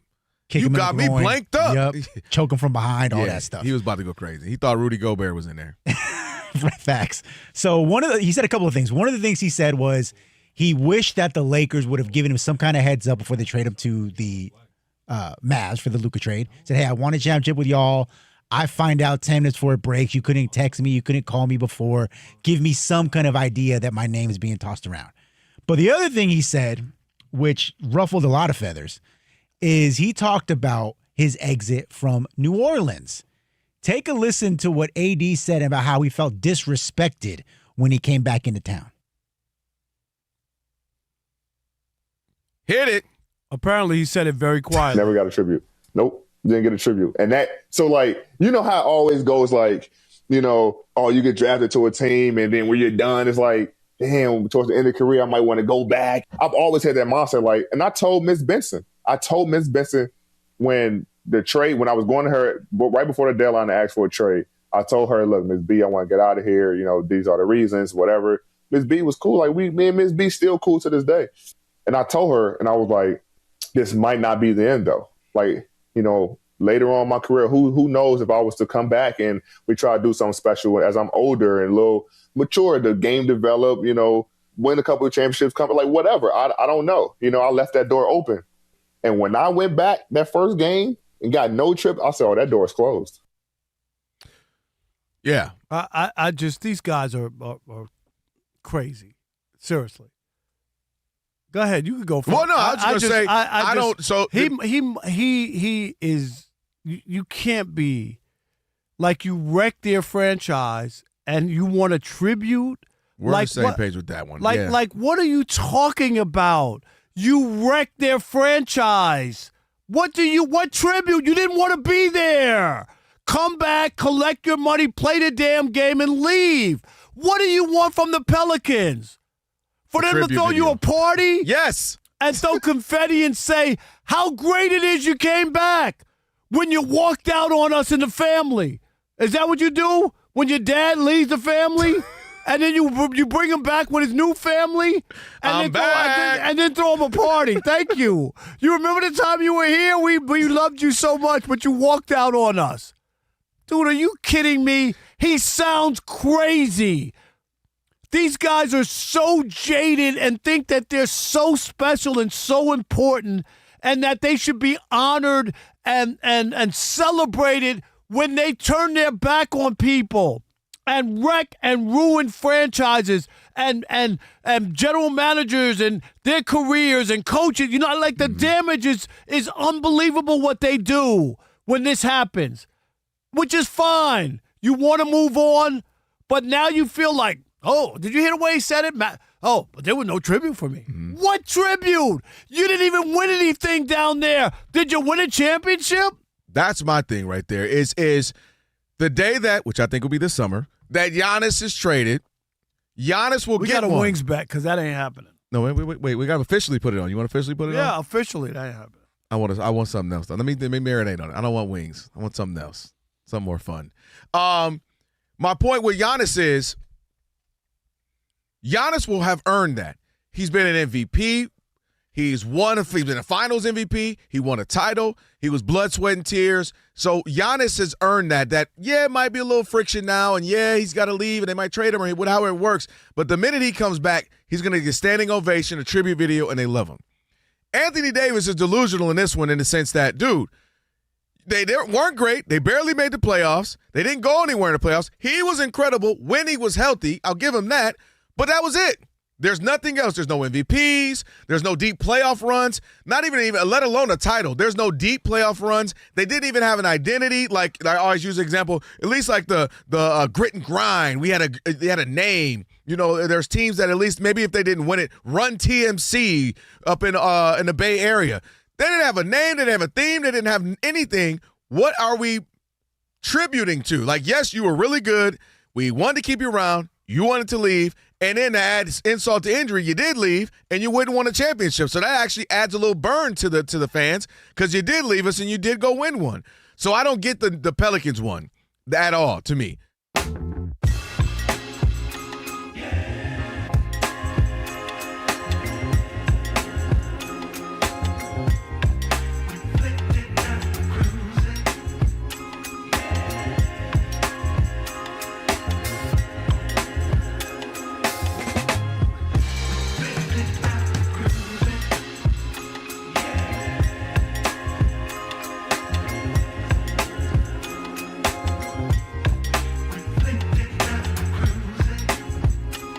Fox Sports Radio. Odd Couple. Rob Parker, Kelvin Washington on a Trash Talking Tuesday. Shout out to Alex Monaco. Thank you for joining us. Rob G will get that up on the podcast here in a little bit. You guys arguing about the Knicks. I thought it was 95 the way y'all was arguing about the Knicks. Sorry about that. I just couldn't have that. You better not, with all that, you better share the wings after all that, Rob G, Alex. And Bree, we better get some wings. We got wings. Don't worry about it. Knicks ain't going to no finals, please. That's that home cooking. He knows where his checks are coming from. Hey, Rob, who'd you win those 200 wings from? I don't remember that guy. R.I.P. Yes. No longer with us. That's right. He's dead to me. It is now time for, before I get to that, if you missed any of today's show, by the way, you can check out the podcast. Just search Odd Couple wherever you get your pods. Please follow it, rate it, review it, all that good stuff. Again, just search the Odd Couple wherever you get your podcast. You're going to find today's show, the full version and the best of version, right when we get done. Rob G will have it up. It's time now for Last Call. This is the Last Call.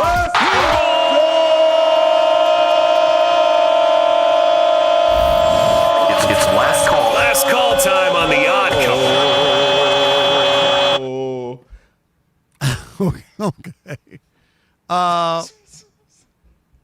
Mamma mia. Who do we have? Andre in Massachusetts. You are the last caller here on The Odd Couple, Fox Sports Radio. What's up, Dre? How you doing? Thanks for taking the call. Listen, here in the Commonwealth, it's don't ask, don't tell.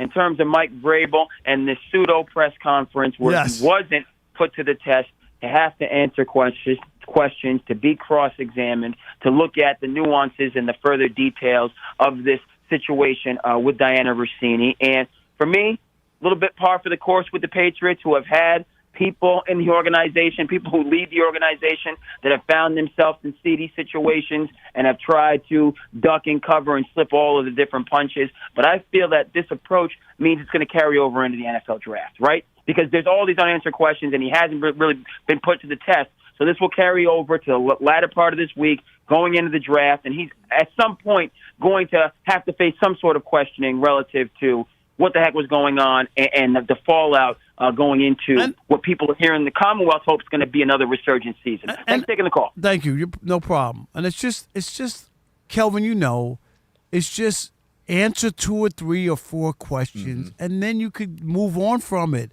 I just don't understand. Do they really think everybody's going to go away and be like, oh, yeah, okay, he gave us a statement? It's not. And to your point, Rob, we still haven't really heard from The Athletic in their investigation, right? So there's still a chance that, maybe they find something. And remember, she voted for him, Coach of the Year, all these other question marks that if they had a relationship, was that kosher, Kelvin? And so that's what I mean, where you knock it out, you answer some tough ones, maybe you don't ever have to answer it again. But to your point, people they're going to want to know. And they're going to ask, hey, I know you drafted John Smith, but what about this? Right. What about, you never mentioned Diana Rossini. Have you talked to her? Yeah. Do you feel bad that she resigned from her job? Like, those are real questions. Did you give any tips? It's right. I think it's going nowhere. The Jason Smith Show with Mike Harmon is coming up next. I never miss your radio show. I never hear it, so I never miss it. Did you hear that?